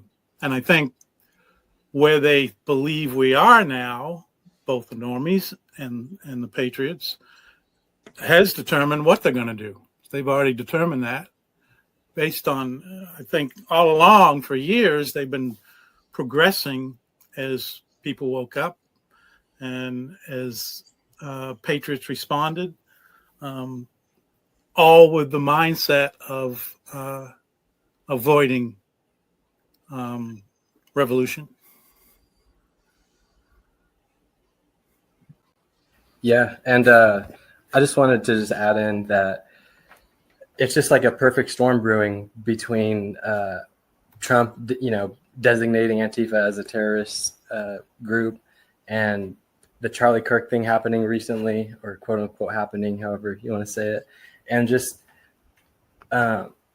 everything else that we've been seeing. It's all connected in a way, and even though it doesn't seem like that, I'm sure that it'll eventually come out that how this is connected. And I am one of the people that believe that Antifa may have been created by the white hats in order to corral the evildoers into like a group.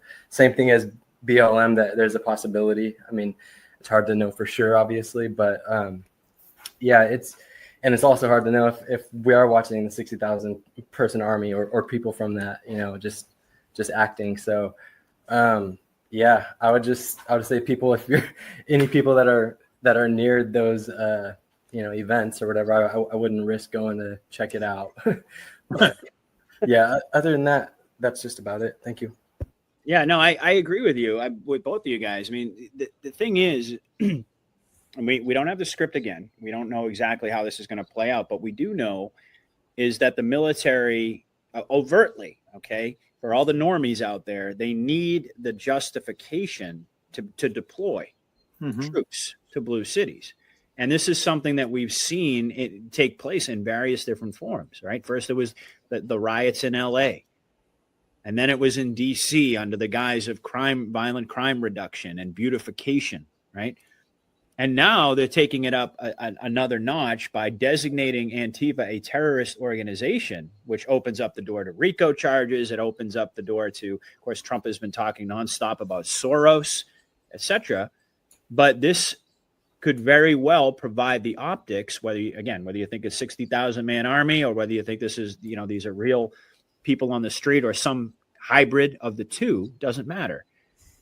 This provides the optics of an organized insurrection of a group that has been officially classified as a terrorist organization. So the military has every justification in the eyes of the general public to move in, right? And just like we saw in DC, what happened at first, people were freaking out. Oh my God, Trump is sending in the military, the National Guard to DC. And then a few days later, everybody was celebrating. There were videos all over the internet or people saying, come to my city next. So, again, what they're doing is that they're introducing this idea. They're gradually moving the military, dispersing the military. By the way, all that equipment that came into DC on Flag Day, remember, Beanie, when you and I were on the show with Absolute Storm, we were talking about that, and we were talking about all the comms associated with it. We never saw that military equipment leave, did we? And now, so we're seeing, I believe, the public preparation. This is really what it's all about. But I also think that we're very rapidly going to be leaving the public preparation phase behind, and we're going to get into the real action stages. But I'll leave it at that for now. So let's go to Maestro, and then we'll go over to Bibi, and then we'll round this segment out with Mark. Well, my question is how Antifa could be so active at this moment, because there's been executive orders been signed to freeze the funds of Black Lives Matter and Antifa. And so my question is, how come it's all of a sudden got so actual again? Because I thought Soros and these organizations the funds were frozen. So how come they just pop up and start getting active again? Because it's a scripted movie. Yeah, I know. You're watching military operatives. Is probably closest to the truth, at least in my opinion. Doesn't mean, like we always say, that it's just like with with January 6th, with all the feds there, and of course that's all coming out as well. Mm-hmm. It doesn't mean they can't drum up some organic stuff on the streets in the process. Yeah. But you're right. I mean, all of the funding, all of these people have already been put out of business. And Mike King has talked about this incessantly. When you see the optics of this insurrection, you're going to be, and when the White Hats told us you're watching a scripted movie that was pre-planned, and when you go back to 2011, 2012, and you know about the capabilities of military intelligence, the 60,000-man army, on and on and on, all the things we talk about, and then we've beaten over the head for good reason because of moments like this, so people would be able to understand what they were seeing was not real. Mm-hmm. It's a fiction.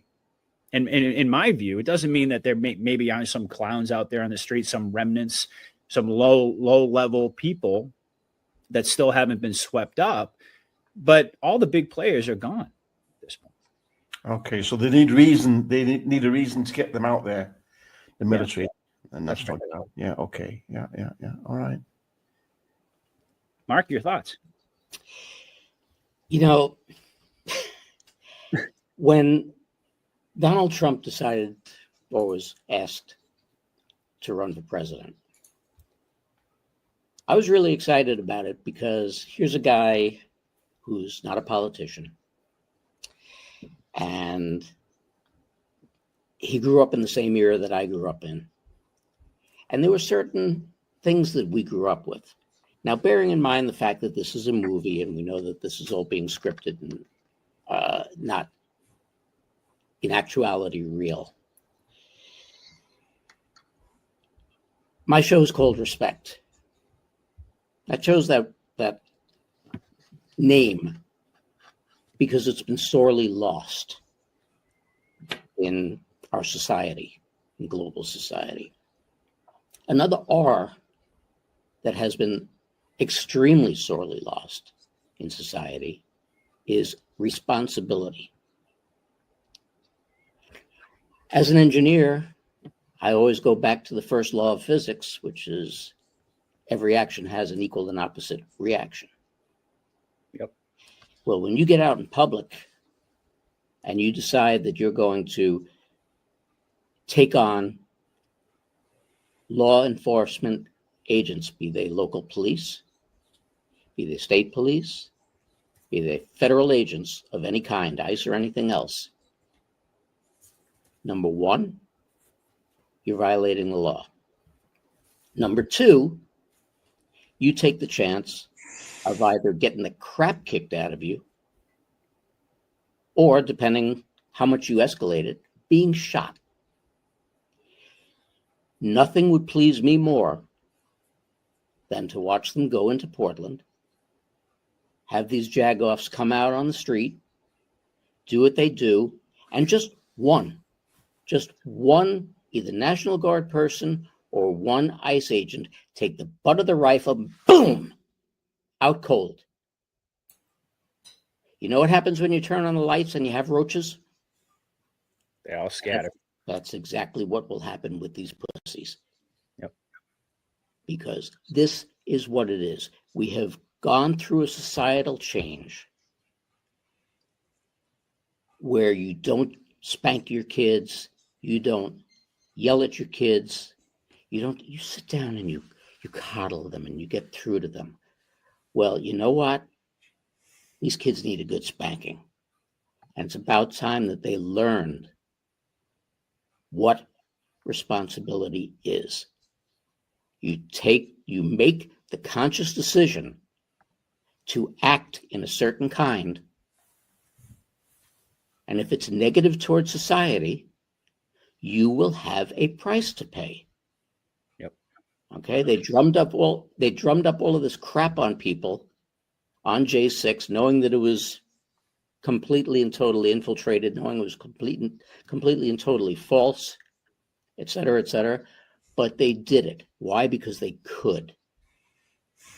But yet these jerk-offs are out there on an ongoing basis, holding up traffic, trashing police stations, setting things on fire, taking aim at the police and the ICE agents. You had those 3 idiots, I think it was out in LA today, who followed an ICE agent home and posted his address and everything else, putting his family and himself at risk. You know what? Take them. First of all, throw their asses in jail. That's number one. Let them learn what jail is really like. Number two, because the Democrats have to play this game that's gone on for far too long of party politics. Instead of working together for what's best for the American people, and we know that's all play acting too, start doxing them. I know where Chuck Schumer lives. I can give you his address right now and send some people out there. Okay? This is really sick stuff. And people have to learn that every action has an equal and opposite reaction. And if you're going to be a jackass, there will be repercussions. You will have responsibility for what you have done.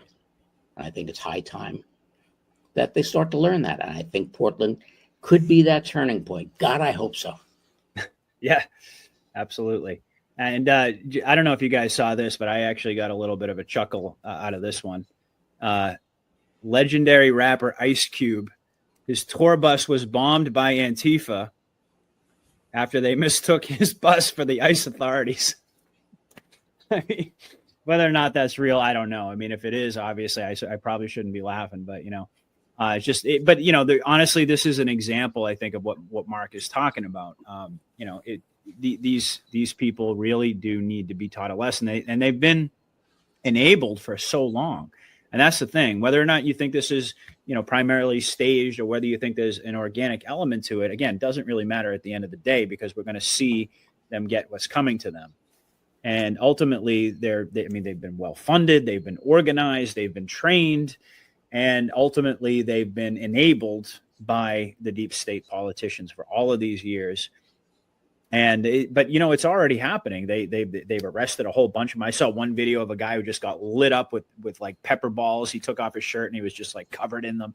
But this is really it's great to see. And Trump has long campaigned on this. We're going right back to the beginning, that we're going to have law and order. We're going to bring that back to our society, and that's what we so desperately need. And I think that's part of what people get so upset about. Again, going back to what we said about emotions and triggering the emotions in the movie, and being able to to separate yourself from that, to disengage your emotions, protect your mind, etc. What triggers a lot of people is you go on social media, and all you see over and over and over are examples of, whether it be Antifa or whether they just be average people, just absolutely doing things that 10, 20 years ago would be unthinkable, like jumping over counters at Starbucks and attacking people. And I mean, just the constant insanity that we see. How much of it is real, how much of it isn't, that's up to you to determine, but that's exactly what needs to stop. Well, but just think about a couple of months ago in New Jersey,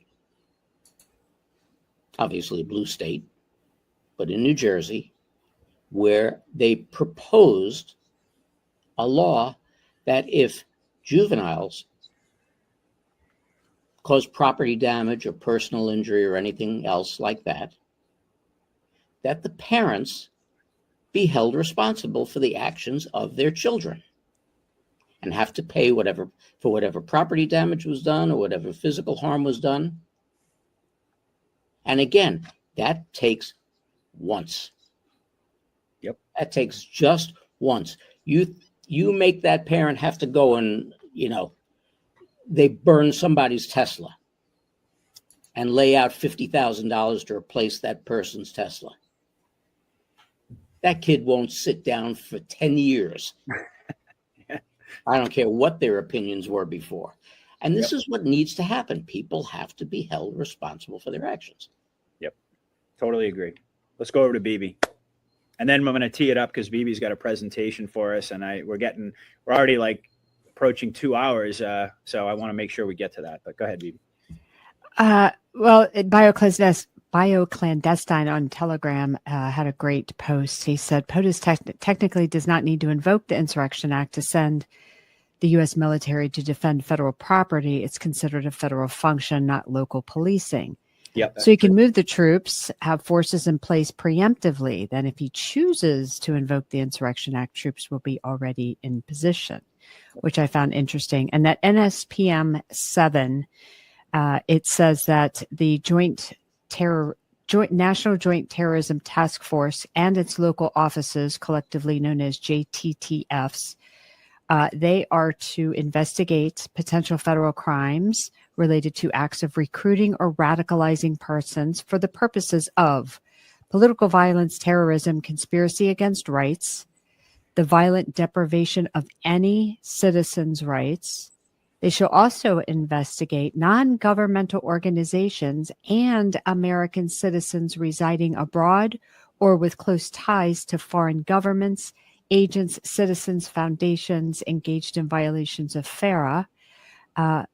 They're supposed to be investigating institutional and individual funders, officers, and employees of these organizations that are responsible for sponsoring and otherwise aiding and abetting the principal actors engaging in criminal conduct. It's a pretty comprehensive NSPM that he's giving these joint terrorism task forces the bandwidth to play.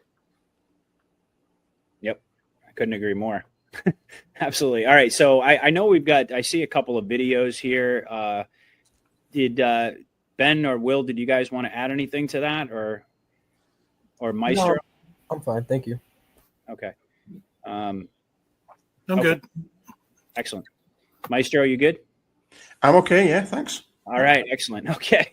Well, I saw a couple of videos here, and I just wanted to make sure I got to everything that people wanted to share. I've posted 2 videos there that they were from the United Nations Trump speech. 2 short videos that I would like to show.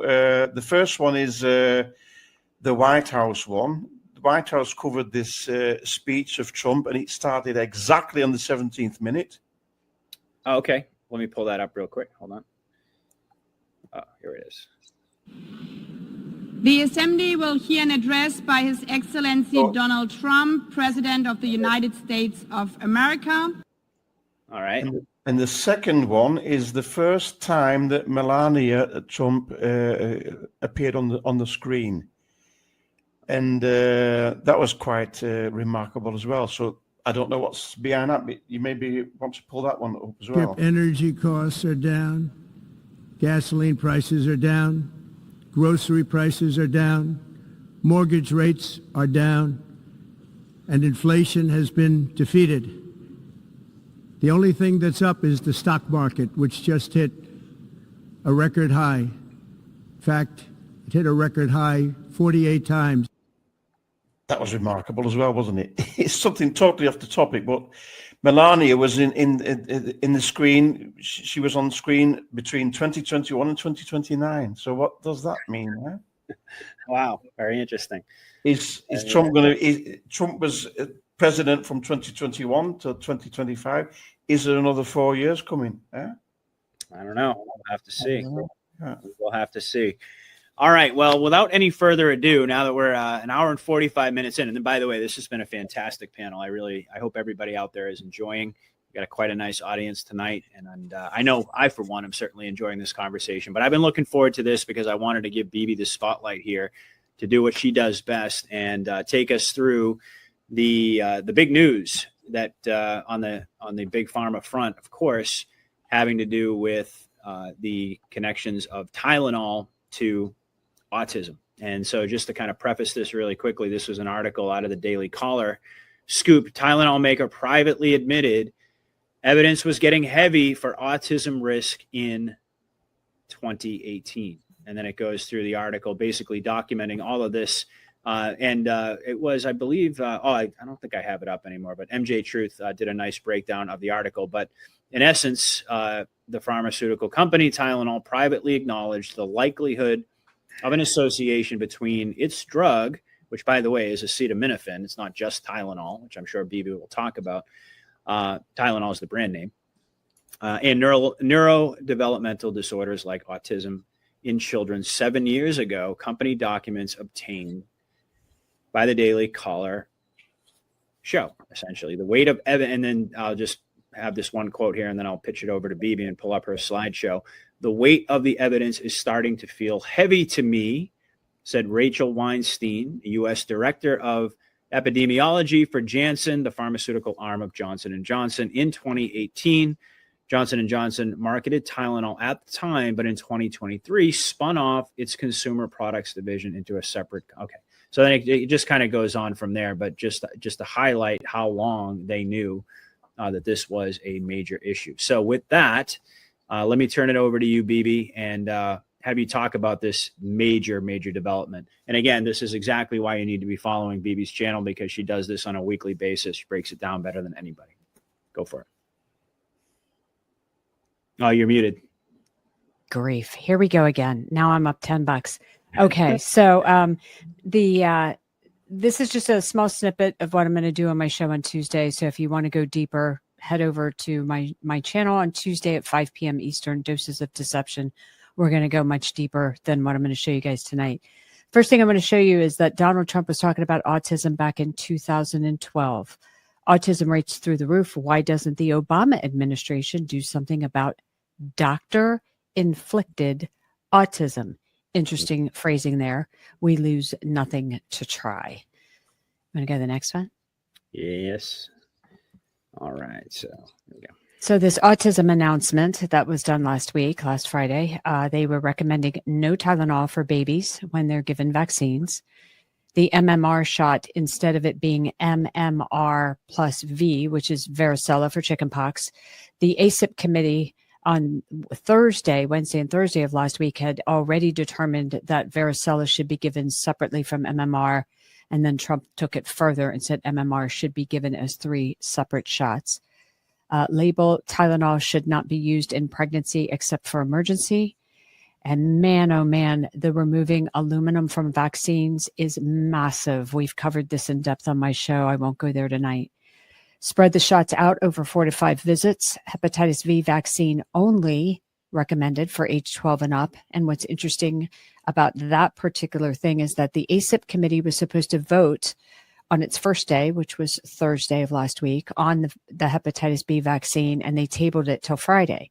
Well, Friday came, they started talking about COVID vaccines, and they tabled the vote indefinitely on the hepatitis B vaccine. And then here comes, Bobby and Trump talking about hepatitis B vaccine at age 12. And then 6 is validate autism moms who know that vaccines are responsible for their child's autism. Go to the next one. Yep, you betcha. Getting some props in the chat, by the way. Wow, thank you, chat. Thank you, guys. Thank you so much for your support. So the Autism Action Plan includes FDA issuing a physician's notice, and we're going to look at that in just a second. HHS will launch a nationwide public service campaign to inform families and protect public health. The FDA is going to establish the first recognized therapeutic, leucovorin, and I'm going to explain that to you guys in just a sec. They're going to, following FDA's action, Medicaid programs will be able to cover leucovorin for autism spectrum. And NIH is going to launch confirmatory trials and new research into the impact of leucovorin, and increasing research investment through the Autism Data Science Initiative. NIH will be funding 13 projects totaling more than $50 million investment to transform autism research. You can go to the next one. All right. So I just want to give you guys a little look-see at how mainstream media has been covering this. Up at the top, we see Trump links autism to acetaminophen use during pregnancy despite decades of evidence that it's safe. That was the most recent. If you go all the way to the bottom, that's in 2016 at the bottom. Acetaminophen during pregnancy may increase risk of hyperactivity in kids. So CNN Health was covering acetaminophen and the issues until Trump came out and said, you shouldn't give Tylenol. It's ridiculous. You can go to the next one. All right. So Tylenol itself, back on March 7th of 2017, posted on Twitter at the time, we actually don't recommend using any of our products while pregnant. Thank you for taking the time to voice your concerns today. So if you go to the next one, this is from the McCullough Foundation, and they're explaining the pathway to regression involving Tylenol with vaccines. That it's not just Tylenol. You don't give your child Tylenol and they regress into autism. You give your child Tylenol after they've had a vaccination exposure. Then the trigger event occurs, fever or seizures. That Tylenol depletes glutathione. I'm going to explain that to you guys in a sec. And that goes to the developmental regression. So just for time's sake, we'll just do the next two and then I'll stop there. Okay, Patriot? Sure. Yeah. And then I'll explain Tylenol. So this is one of the studies that Bobby and Trump were referring to. This is from the Harvard School of Public Health, and this was from August 20th of 2025. Using acetaminophen during pregnancy may increase children's autism and ADHD risk. And I'm going to go through this study more in depth on my show on Tuesday. But if you go to the next slide, this is from, oh my gosh, let me see if I can read this. I'm going to have to I might be able to see if you can make it. Can you make it bigger? I don't know. I'm not able to scroll in on this one, unfortunately. I can read it for you if you want. Go ahead and see if you can read it because it's too far away for me. Okay. From the beginning, colleagues and I recently conducted a rigorous review funded by a grant from the NIH of the potential risks of acetaminophen use during pregnancy. We reviewed 46 previously published human studies worldwide. We found evidence of an association between exposure to acetaminophen during pregnancy and increased incidence of neurodevelopmental disorders in children. This association is strongest when acetaminophen is taken for 4 weeks or longer. As we noted in our review, animal studies have independently suggested that prenatal exposure to acetaminophen can adversely affect the developing brain. This biological evidence lends support to the possibility of a causal relationship between prenatal acetaminophen exposure and neurodevelopmental disorders, including autism. Further research is needed to confirm the association and determine causality, but based on existing evidence, I believe that caution about acetaminophen use during pregnancy, especially heavy or prolonged use, is warranted. At the same time, as the only approved medication for pain and fever reduction during pregnancy, acetaminophen remains an important tool for pregnant patients and their physicians. High fever can pose risks to both the mother and the fetus, including the neural tube defects and preterm birth. After assessing the evidence, my colleagues and I recommended a balanced approach based on the precautionary principle. Patients who need fever or pain reduction during pregnancy should take the lowest effective dose of acetaminophen for the shortest possible duration after consultation with their physician about their individual risk-benefit calculation. I discussed our scientific findings and this recommendation from our review article with Health and Human Services Secretary Robert F. Kennedy Jr. and NIH Director Jay Bhattacharya in recent weeks, and appreciate their interest in this study. So that would be what they base their decision on. Out of an abundance of caution, based on the evidence presented to them, they took a stand to protect our children. You can discontinue the slideshow if you want. All right. So let's talk about Tylenol. Tylenol is the brand name. Acetaminophen is the generic name. Tylenol is no longer on brand. It is now generic. So most of us know it as acetaminophen. It's metabolized in the liver. A very small portion is converted into a toxic metabolite, and that's known as NAPQI. I don't know if they say it or if they spell it. NAPQI. I'm going to call it NAPQI because I like that. Under normal conditions, NAPQI is detoxified by glutathione. Remember that from that previous slide? Mm-hmm. So glutathione is a critical antioxidant that neutralizes that toxic metabolite. In overdoses or in low glutathione, NAPQI accumulates, causing oxidative stress and liver damage. So Tylenol was first synthesized in 1877 at Johns Hopkins University. In the 1940s and 50s, they did research and testing.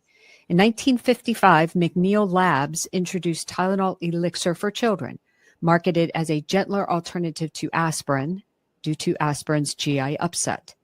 In 1959, Johnson & Johnson acquired McNeil and established the McNeil Consumer Healthcare Division. In the 1960s, McNeil expanded product line to adult formulations, the ones that we know, capsules and tablets.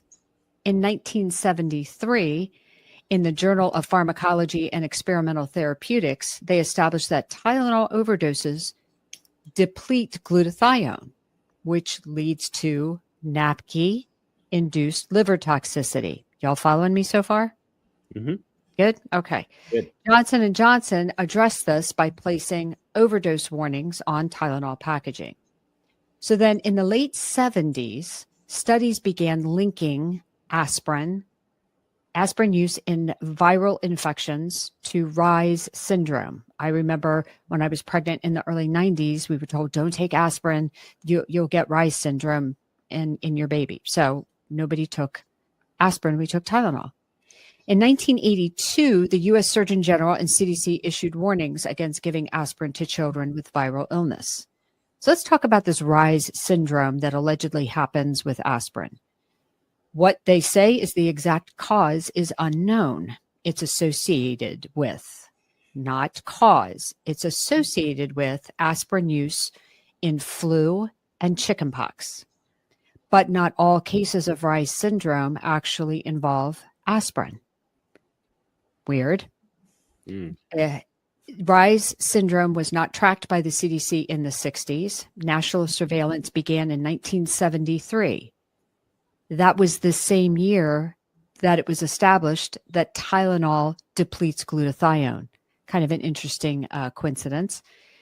1973 to 1979, there were between 200 and 500 cases of Reye's syndrome. Public health warnings began in 1980. Now, in 1986, the same year that the FDA mandated Reye's syndrome warnings on aspirin, there were only 80 cases nationwide. 1980s. Something happened in the 1980s. Because in 1986, additional things happened that made that an interesting year.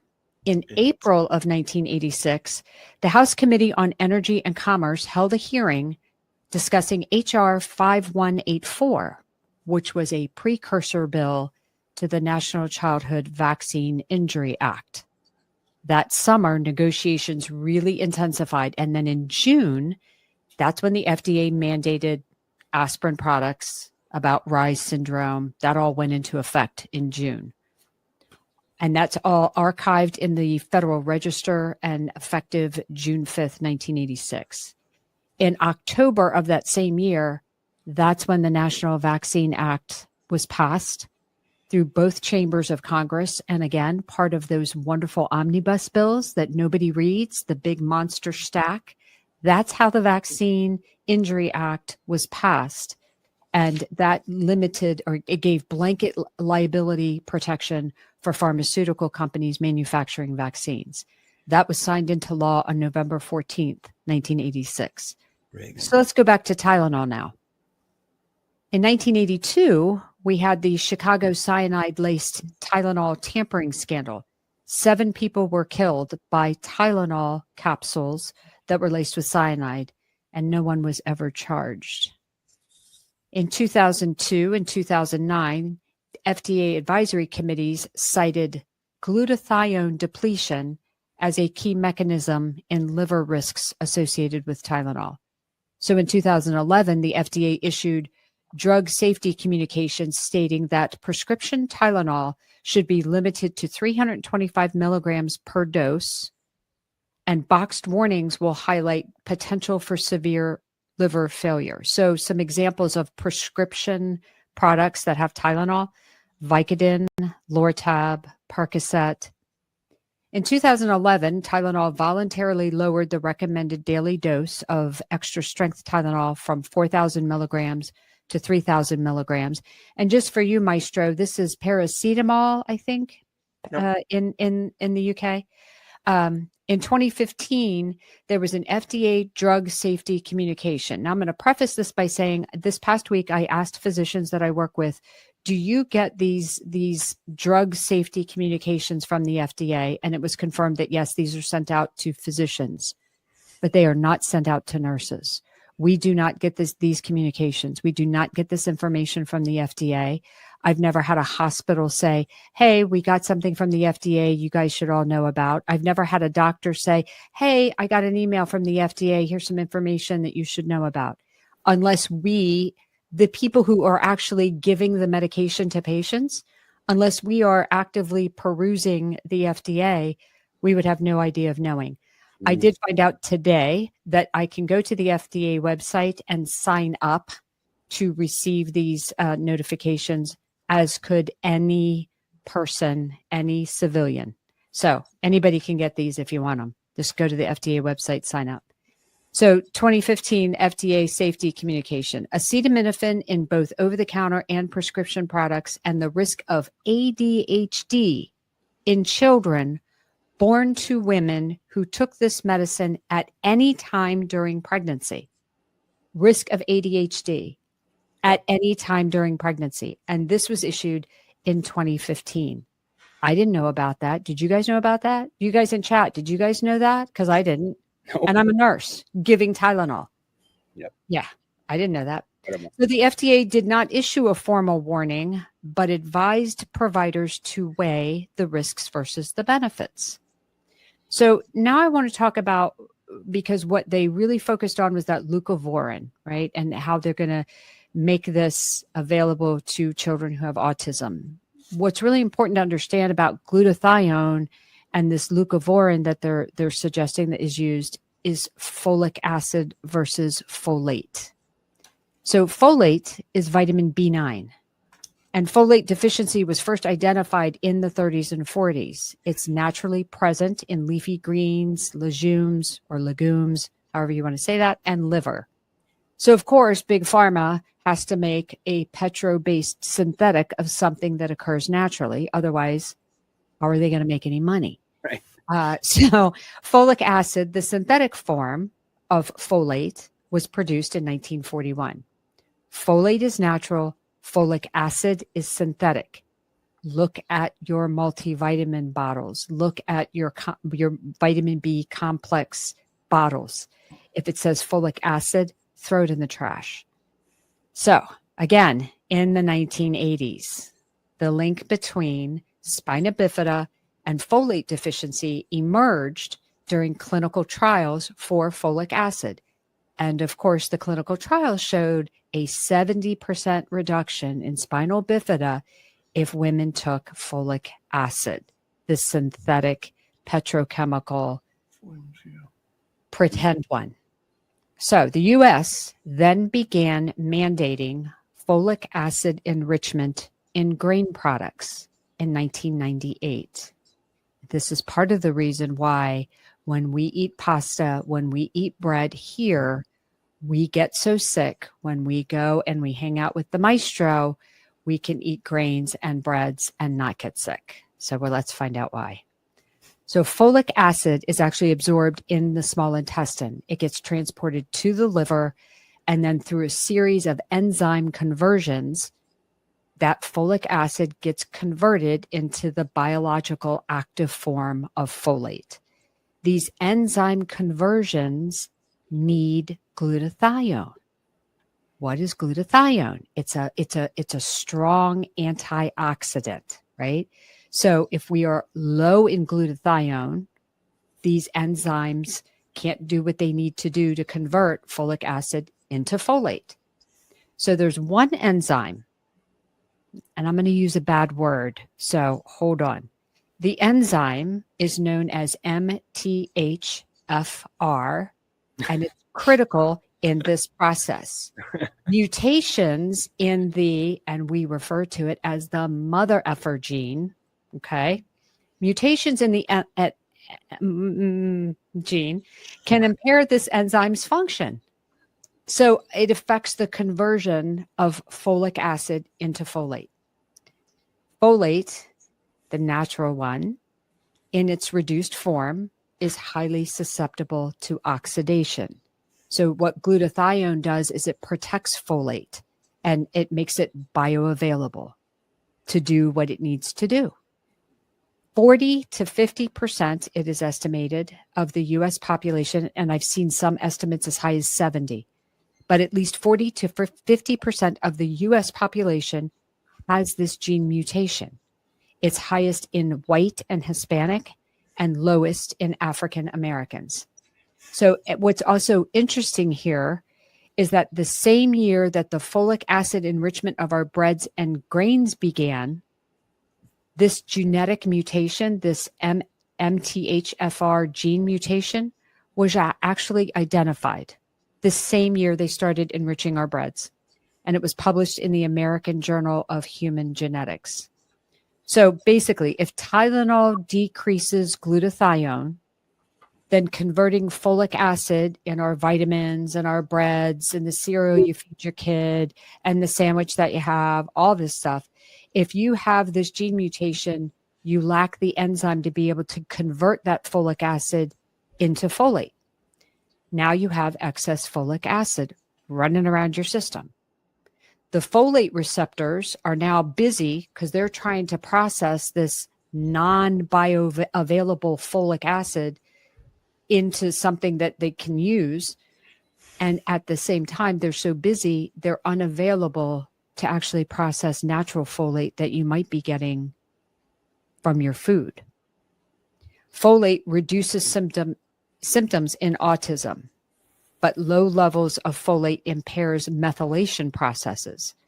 So what would happen, guys, if everybody took methylfolate instead of folic acid? Because what's in most of the vitamin supplements that we take, thinking we're trying to do something healthy for ourselves, has folic acid in it because it's cheaper. It's cheaper. The synthetic formulations are cheaper than natural methylated folate. So, and then again, what if we eliminated this folic acid enrichment? If 50% of the Americans can't metabolize folic acid because we have this gene mutation, then why is it in our food? Why is it in our food?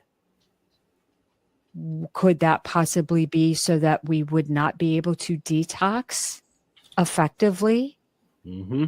What's in the vaccines, things like aluminum that Trump just said he wants to eliminate, or all the other toxins that we're inundated and bombarded with. Very interesting to me. It's a question.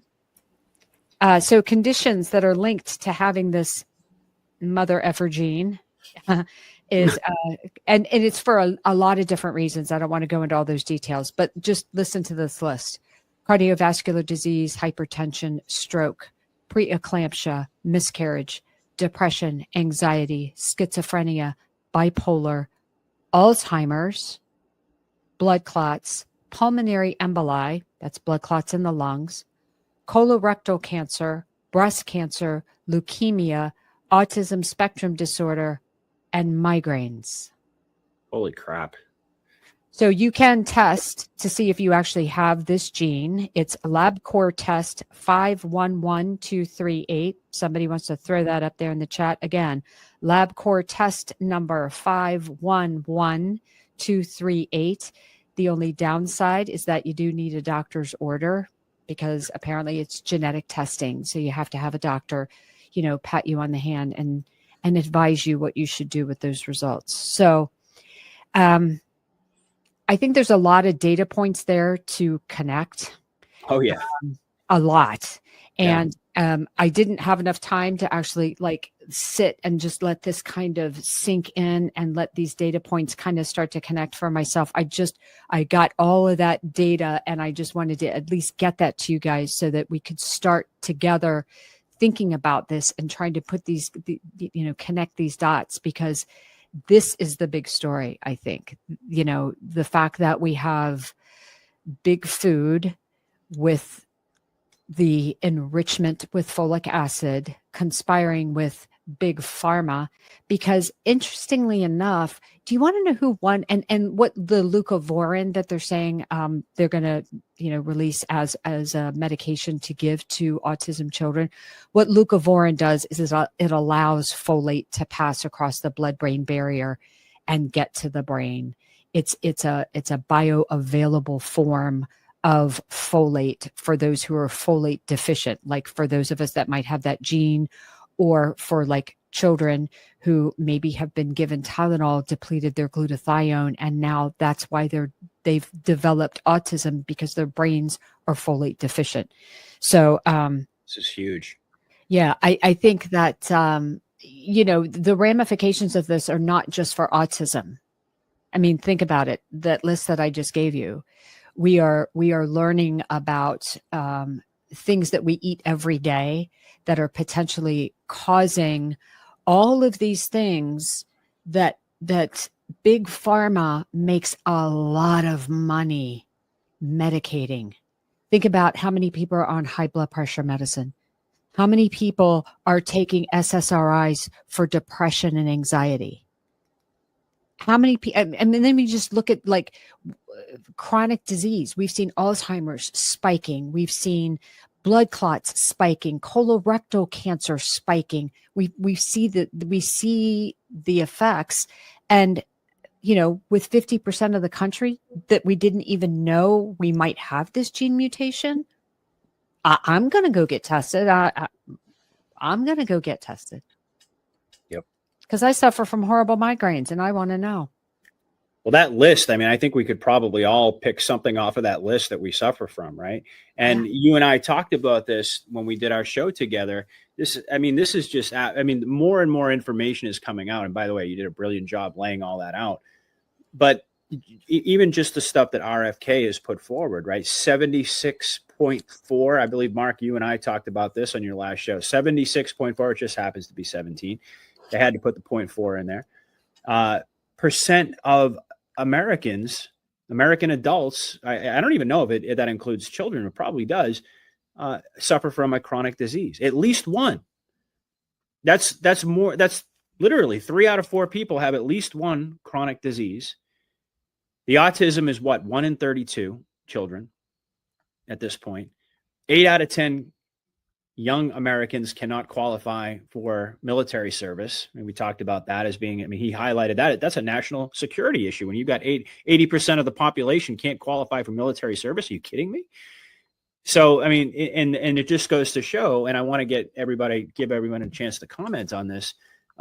Something that I've been talking about for a long time, but I can't do it in the same way that Bibi does with all of her expertise. But from a 40,000-foot view, the silent weapons for quiet wars, how big pharma, and it's becoming more and more obvious, as you just laid out, big pharma is working hand in hand and has been for a very long time with the big food processing companies to make sure that we develop and continue to develop diseases, chronic diseases, so that they can keep us sick.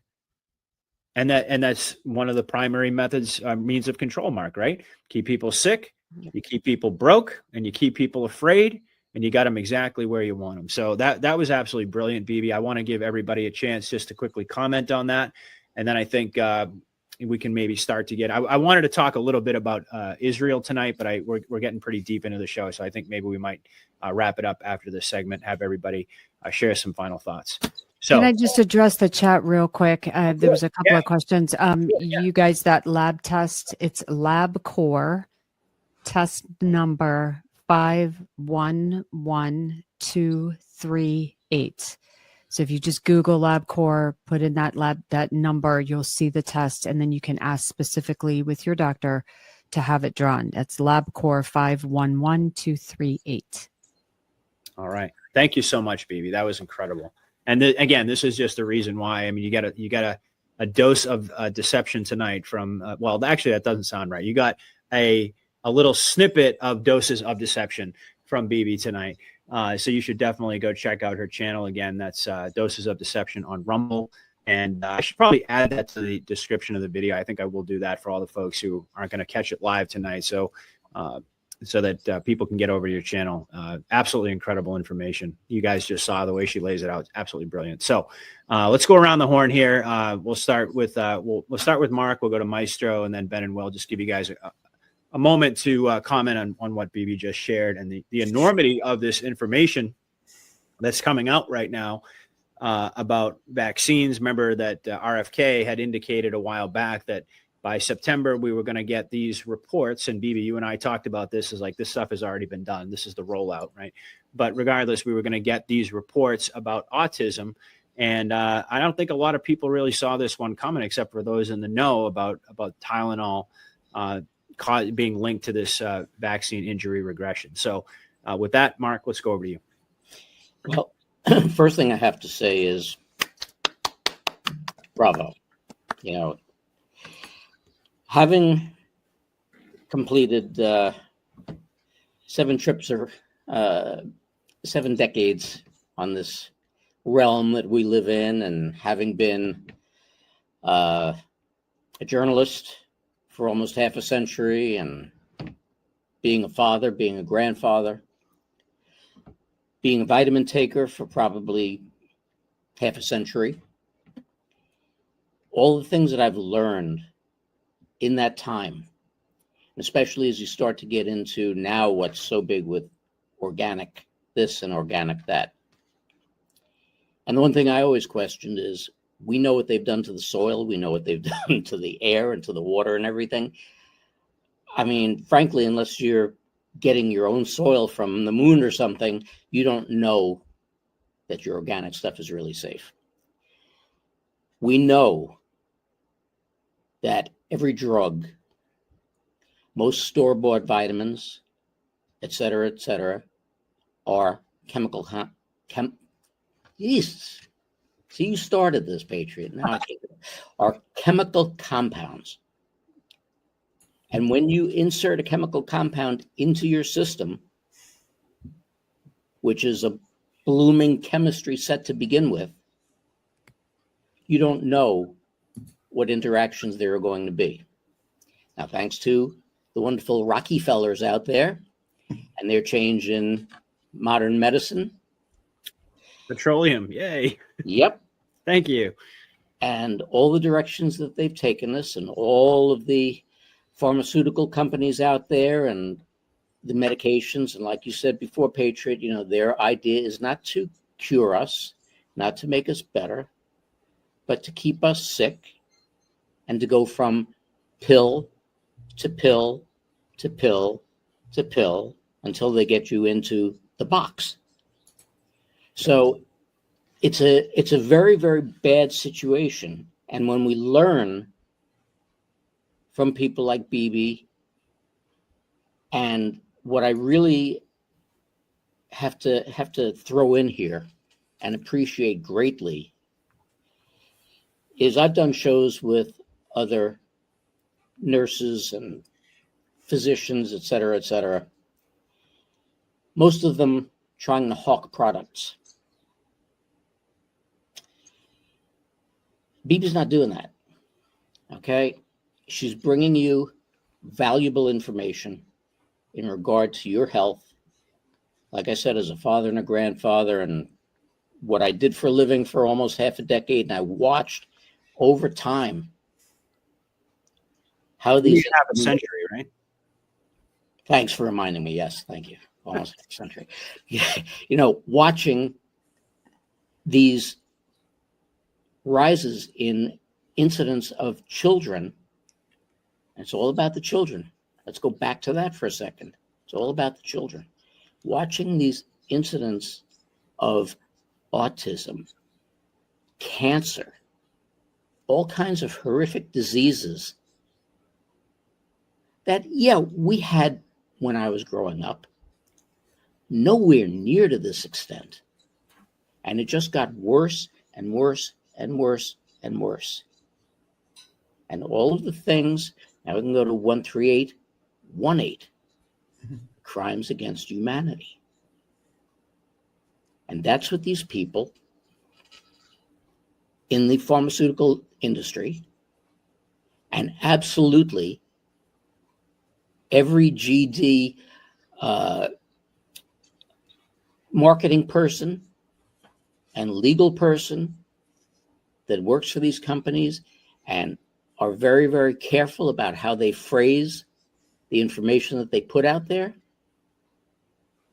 and market these things to the general public, and all the pretty ladies that they send in the doctor's offices to sell these products. Yep. And what I've discovered over the past couple of decades is the single most ignorant people out there when it comes to your actual health, especially when it comes to pharmaceuticals, are your doctors. You used to walk into a doctor's office and you had that PDR sitting on their desk. And if they thought about a medication, they thumb through it and go, oh, yeah, okay, well, no, that doesn't really work. Nowadays, if you can get the pharmacist at your local pharmacy to squeeze in enough time to speak to you because of what big business has done to our pharmacies, they're the only people who actually have the information. So this all falls upon us to be responsible to be our own advocates and to learn everything that we possibly can that is natural, not dealing with chemicals or byproducts or anything like that, not put out by big business, and try to correct our own health. Don't worry about waiting for the med beds, okay? There are things that you can do now. Mm-hmm. Take the time, learn, discern, and do. So once again, bravo, BB. Absolutely. Second that one. And well said, Mark, as usual. All right, let's go over to Maestro, and then we'll hear from Ben and Will, and we'll get into some final thoughts for the evening. Yeah, first of all, because it's such a heavy topic, I'll just throw this image in here if you want to just share this, Patriot. Just throw that one in there. But yeah, it's Mark stole quite a bit of my thunder there with his what he just said. But doctors are drugs dealers, eh? They haven't studied healthcare; they've studied medicine. And what did Trump tell us during these rallies that he had? He was talking about drugs dealers, and doctors are drugs dealers. I mean, USA is the last bastion of the free world. So they want to make America, the USA, sick. You just said it yourself, Patriot. They can't get anybody to get in the army because they're not fit, they're not healthy, obese. A lot of people are obese. You talked about, what do you say, 78 points so much, what RFK said. But it's genocide. It's been going on for decades. This is part of the depopulation agenda that they got. And sickness and illnesses have been created and patented, and it's like AIDS and cancer. And it's making children dumb and docile, so that they're obedient citizens when they grow up. So it's what Reagan did in 1986 as well. I mean, Reagan wasn't such a bad president, but one of the things that he did, one of his mistakes was getting vaccine manufacturers not being liable, and that's set the floodgates open to get this going. It's this whole vaccine thing, but I think the vaccines, the children's vaccines that they get administrated, this will trigger a massive population awakening. Of course, I mean, we've got to get rid of all the vaccines. If God wanted us to have this shit in our bodies, He would have given it us. But all these vaccines, we've got to get rid of all of them. Not like Trump said, MMR vaccines, divide them and split them out and spread them out over years. We've got to get rid of all these vaccines because it goes much further than autism. It's killing our immune systems, and that's why the food is also poisoning us. It's a combination of vaccines and food, of course. It's just been mentioned. So it goes a lot further than this. The fluoride in the water, for instance, it's killing our pineal gland. The vaccines are creating allergies, they're creating eczemas, they're creating leaky gut, they're creating infertility. It's all mixed. It goes. The bottom line is depopulation. They're getting rid of people. It was in the Georgia Guidestones. They wanted to bring the world population back to 500 million. I mean, this is all depopulation and SIDS, the sudden infant death syndrome, the stillborns. It's all combination of all these vaccines that we don't want in our bodies, and it all ties in to like how we treat the placenta when the child gets born. And it's such privilege for the father to snip through the placenta through the navel, what you call it, the umbilical cord. But that's in a myth as well. You should let the placenta dry out till it's cold crisp, and then the child gets all the ingredients that it needs to get healthy and create a good immune system. So all these things, and I hope that RFK Jr. is going to reveal all this in his fight against big pharma, big food, and what have you, and of course the media that's tied into this. All these things we didn't know about these things. Placenta, that you should let it dry and you should get the child straight onto the mother's bosom to get it's all tied in. And if the children are, it goes farther than autism, of course. But if we get our children to be physically and mentally fit, and then we're going to create humanity, a strong humanity as well, because they're killing us. It's all depopulation.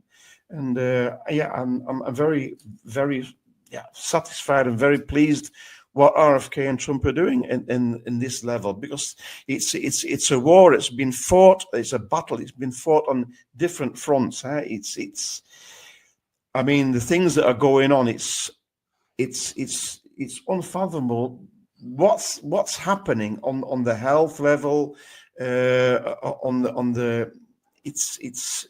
This is a war win, and it's this health thing and the vaccines. This was one of the 2020 with that COVID thing. This was the final shot. They wanted to get this new world order going and get rid of most of humanity, and that didn't work out. So I'm very glad that they've switched this and they've inverted this, and it's all coming out now. So I'm very excited the way it's going, but it's got to go in stages. You can't get it all fixed in one go. Rome wasn't built in one day, but it's a start. This autism thing is a start. Yeah. Well said. Wow. Amazing. Absolutely incredible. And I agree with you. It's similar to what Mark said earlier about Comey, right? This is the kickoff. Yeah.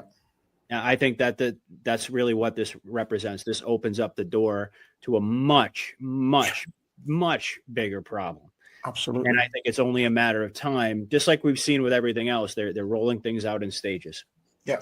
BB and I talked about this. I mean, and Mark and I, of course, have talked about it many times. Maestro and I, all this stuff has already been done behind the scenes, and this is the rollout phase. And Q wasn't kidding when he told us that the enormity of what's coming is going to shock the world.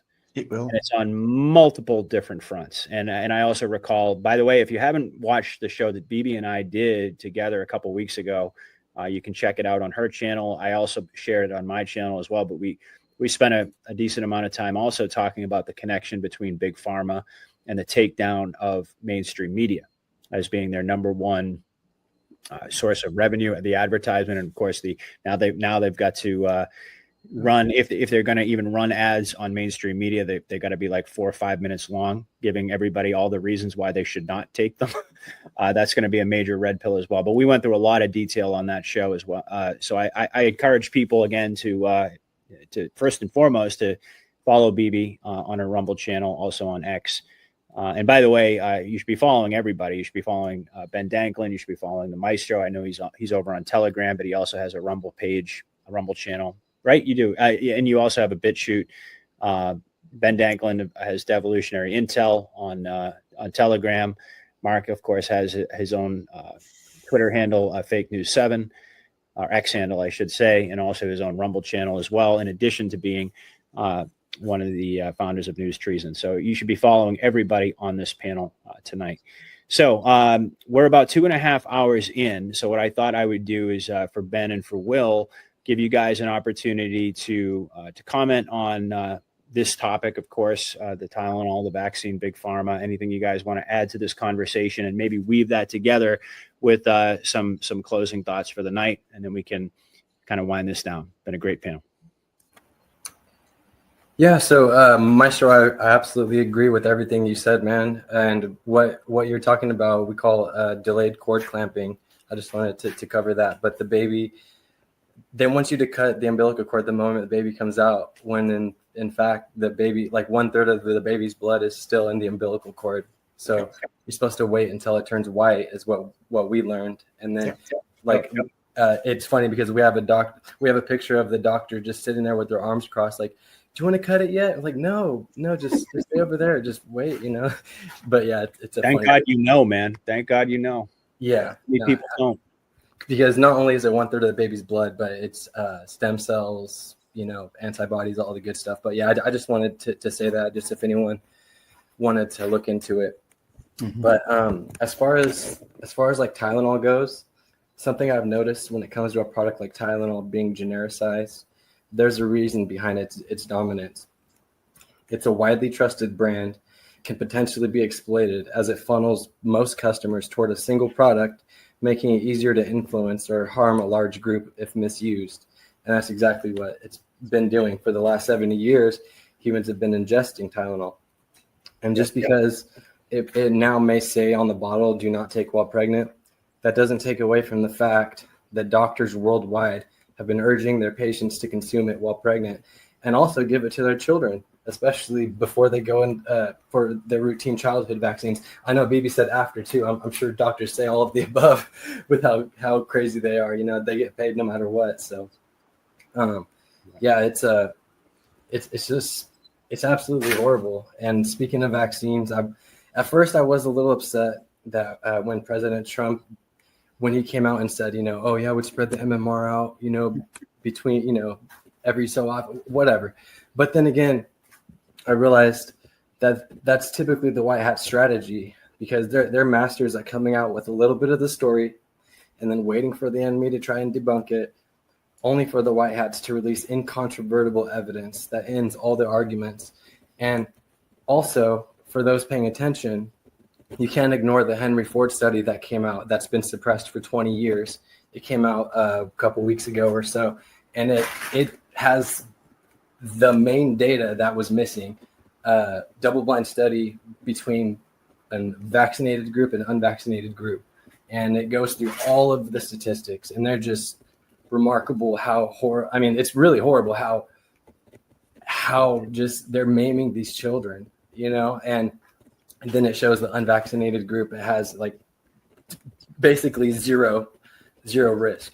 And it's just absolutely just evil the way that they put into our minds how God must have made a mistake. So we gotta, oh, baby's born, welcome. Let me inject you with something that we only give, you know, prostitutes usually or whatever for the Hep B shot.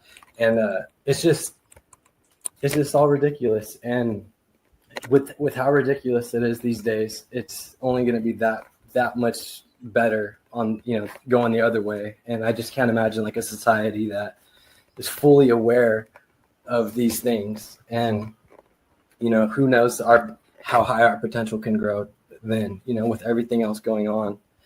And yeah, so I don't see any vaccines making it. But yeah, as far as a closing, you know, I just want to say thank you, Patriot. You're absolutely amazing, man. No one breaks the story down like you. And thank you for letting all of us, you know, say our part, you know, in this great awakening on your platform. And I really appreciate it over the years, bro. I have something I could show my children eventually. So thank you. And as far as that, everyone just you know, head on a swivel. You know, there's no way to tell what's movie, what isn't, and just use your discernment. Go with your heart, and you know, hopefully the truth will come out. And I have a good feeling that at least most of it will. But anyways, thank you guys. God bless. Amen, brother. Absolutely. And by the way, it's my honor to have you on. Like I said earlier in the show, I wish that more people out there in the audience would join us and be a part of this, because something special does happen. We have a nice hybrid of audience members and people who do this regularly, of course, like myself and Mark and BB and Maestro. It really is a great formula, I think, for some amazing ideas to come out. And like I said, at the top of the show, you always bring some really high quality analysis. You make some great points. You bring excellent information to the table. So it's been my pleasure to have you on, man. I hope you'll keep coming back. So with that, let's go over to my man, Will. Give us your thoughts on anything BB had to say, and then some final thoughts to leave us with for the night. Well, as BB, thank you. You brought me to tears just thinking of the effects of what you shared on so many people. I'm so thankful for what you brought today. It reminds me of the scripture, woe to those that call good evil and call evil good. Because that's really the root of what you shared. That's the heart of these people. And you deserve a huge bear hug for bringing that and doing the work and being willing to do that, because I know the sacrifices for it. But thanks again. Oh, and Mark and Maestro, I'm honored to be on the same platform with you. I'm kind of taken aback, Patriot, from what BB shared, and the level of evil that is behind. And she didn't share everything. She shared very specifics, very important, but it highlights so well just the depth of evil of what we're dealing with. But that word woe in that scripture, woe to those that call evil good and good evil, that word lines up with another scripture it reminds me of it'll be better for those to have a millstone tied around their neck and thrown in the depths of the ocean for what's coming for them. And I'll end with that. Thank you, everybody. Well, I think our good friend MC says it all right there, Will. The heart of the show. We love you. Thank you so much. And wow, I could feel the emotion coming through, and I know Bibi felt it as well. I'll give her a chance to comment on that in just a moment. But why don't we go? We'll go back over to my man Mark, and then we'll go back to Maestro, and then we'll have Bibi round it out for us. Well, thoughts. We'll just kind of said it all. You know, that's why I gave Bibi the applause before, because all this stuff needs to be brought to the forefront. We've discussed it. We've had shows about it, on and on and on and on. And it's got to be brought to the forefront. Everybody's got to be made aware of it, and it has to be kept right here on an ongoing basis. I don't care how tired people get of listening to child trafficking and the drugs and the vaccines and everything else that are going into the children. You talk about it, and you talk about it, and you talk about it until it doesn't exist anymore. Because that's what needs to be done. I was actually hoping we were going to get to the Netanyahu thing, because, you know, it's sad when you have somebody of his age who has performance issues that are big time, but, you know, that's just what happened there at the UN. So, but we'll get to that. We'll talk about that on Thursday, Mark, for sure. That's certainly not going away. But again, you know, it's very, very important, people, that you keep your mind open and you learn everything that you could possibly learn. You pay attention and learn to discern. The business that I worked in is, I've phrased it as the right arm of the cabal. And all they did was lead you down a path, aided, unfortunately, by our own families, because most people who watch the news are loyal to it because their family watched it, their parents watched it, their parents watched it before them, and they sat and they got brainwashed and brainwashed and brainwashed. And now the white hats are trying to do the unbrainwashing by doing the same exact thing. Wash, rinse, repeat, wash, rinse, repeat. We've got to get past this. We've got to know, and we have to take care to make sure that we rescue the children. We have to go and make sure that we realize what's in our food, what we're giving to our children and ourselves in the way of food, vitamins, and especially inoculations. We can't let them get away with what they did. The biggest threat to us, the biggest threat to this war that we've all been involved in for years, is complacence, which is what got us here to begin with. Yep. Amen. And people complain all the time when I tell them, get off your ass and do something. I'm telling you, get off your ass and do something, because yes, one person can make a difference. We're all one person. We're doing what we can to try and make sure that this thing has legs and we move forward with it. And you guys have to pitch in too. Do whatever it is that you can, with friends, with family members, with coworkers.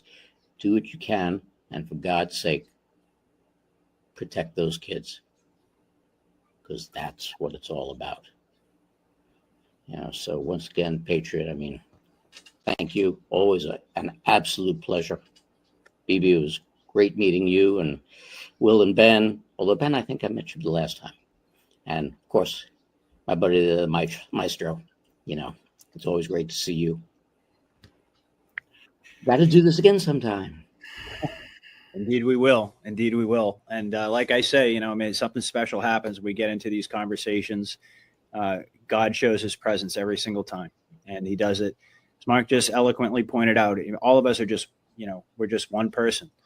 We were inspired to come forward for mostly the same reasons, to put our lives on hold, put ourselves in an uncomfortable position, to put ourselves at risk even, to do what was right. And ultimately, I think that's what resonates so deeply with everybody out there who's listening. And, you know, we've had an incredible audience tonight. We always do. But you guys you guys are the ones that we do it for. You add so much energy and so much positivity to this conversation. And it's a reminder for everybody on the panel of why we do what we do. We don't do this for any other reason other than ultimately to spread the truth. And you guys are all a part of that process, that collective journey that we're all on. So, Mark, always a pleasure, buddy. I'm looking forward to getting into a routine with you and Dave. And certainly, I mean, you and I, we do our own stuff as well. I've been on Mark's show, Respect, many times. Mark's been on this round table before, and you can bet your bottom dollar we're going to keep it going, my man. So looking forward to Thursday. I love you. You too. Right, let's go over to Maestro. Yeah, well, it's been a great pleasure to be on the show with all these wonderful patriots. We're all light workers and way showers, and we're doing our part. And who would have thought that we were 5 years ago? Who would have thought that I'm doing this now, what I'm doing? And you're all a great inspiration to me to do what we are doing now. And it's not always easy. It's very difficult. I mean, full disclosure is going to be very painful. I mean, we're not there yet. I think we're in the final stages, but we're not there yet by a long chalk. And it's when the masses really start waking up. That's when we will be needed. We will be needed to comfort these people that have been misled. We woke up, thank God, a while back. But these people that are none the wiser and that don't have any idea what's going on, they will need help. We will have to be there to help them in this process. We have taken the red pill. I always say we've taken the red pill in powder, with water. We've been drinking that, but they're going to take this red pill. It's going to be shoved right down their throat. So this is going to be very, very difficult. But I think we're in the final stages because especially Trump said he may have a deal to end the war in Gaza. We've got the humiliation of Netanyahu 4.0. I don't know which version this is, but we've had so many Netanyahus, small, fat, tall, chubby. It's really it's laughable. But Palestine's been recognized now as a sovereign state. We must not forget that. And Trump appears very, very confident, strong, and determined. He's very strong. He's a world leader. He showed that in New York, and I feel the walls are closing in very, very quickly, and the beast is being slain. But I mean, the tough part's got to come yet. So we have to stay strong. We have to stay positive. We have to stay very optimistic as well. And don't be influenced by the black pillars, because there's a lot of black pillars out there, people that were on the Trump train and they've jumped off and they're trying to, the black pillar in everybody. And sometimes it brings us out of balance. You hear something about, oh yeah, this is a bit weird, but we know Trump is a master chess player. He's playing 5D chess. He's still surrounded by swamp rats, Zionists of the worst sort, and he's got to maneuver. He's in a minefield, and he's got to maneuver through this minefield with the people that are close to him, his generals and his advisors. But I'm very optimistic. It's going to be a very tough and exciting fall and winter, and it's. Next year, there's a start of 250 years America, I think, or something like it, with the World Fair World Fair with the theme Ingersoll Lockwood. So that will be very, very interesting. So clear, yeah, with all these special technologies and medbeds was just mentioned. We never know, I mean. Tested technology and so forth. So it's going to be a wonderful world where we're going, but this will have to implode first with all the consequences, financial, belief systems as well. Belief systems are going to be shaken up. It's going to be shaken up. Things are going to be tossed around. and people are going to be very confused, but that's where we come in. So thank you for inviting me tonight, Patriot. It's been a wonderful conversation with these wonderful patriots, and BB, especially you. Thank you very much for your explanation, your yeah, you know what I mean, your text, and it was awesome. Thank you very much. Well, I have to say, Maestro, I wouldn't be the same without you, brother. I mean, honestly, I love having you on the show, and it's funny because we were messaging each other on Telegram, and I told him what the topics were going to be, and he said, "Oh no, I don't know, I'll do my best." And I say, "And you sell yourself short, man. I'm telling you. I mean, from the opening salvo you gave us in the beginning tonight to that brilliant closing, I mean, I have to say, my hat's off to you, man. You're amazing." A national treasure for your own country. I hope you realize that. And you're back and doing what you do. And by the way, it's like what, 3 o'clock in the morning there right now, or 4 o'clock? It's nearly 4 o'clock. Nearly 4 o'clock in the morning. Okay, so if I don't know what to say, folks. If you don't respect that, the fact that this guy is still here, I mean, I don't know what to tell you. But a couple of things I just wanted to piggyback on really quickly. You touched on the black pillars out there. Mm-hmm. Honestly, it's like what we talked about earlier. How do you get black pilled? Well, you take emotion and then you add expectation and then you get black pill.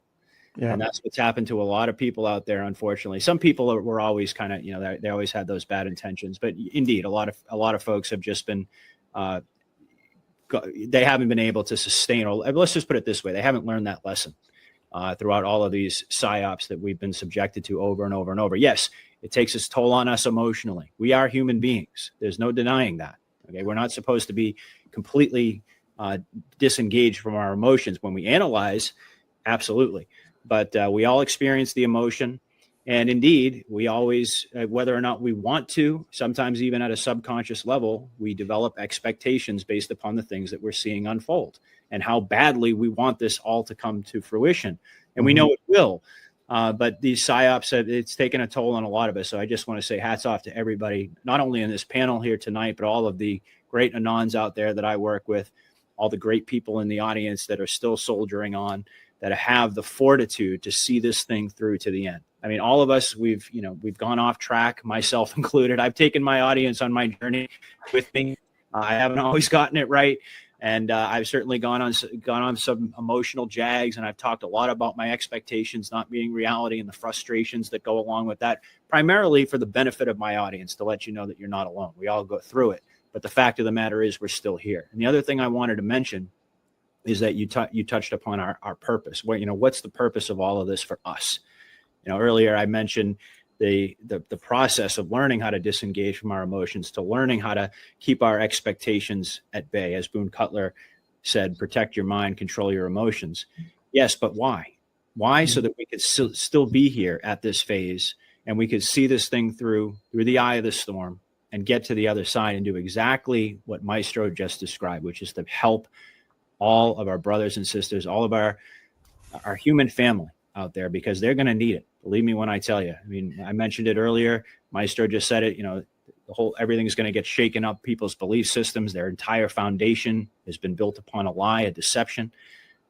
The matrix, their matrix is going to collapse, and we're going to be the ones there to pick them up and to help them through this process. And that is the reason why we were chosen for this journey. So I'll leave it at that. I just wanted to make those couple of quick points. Let's round it out with BB.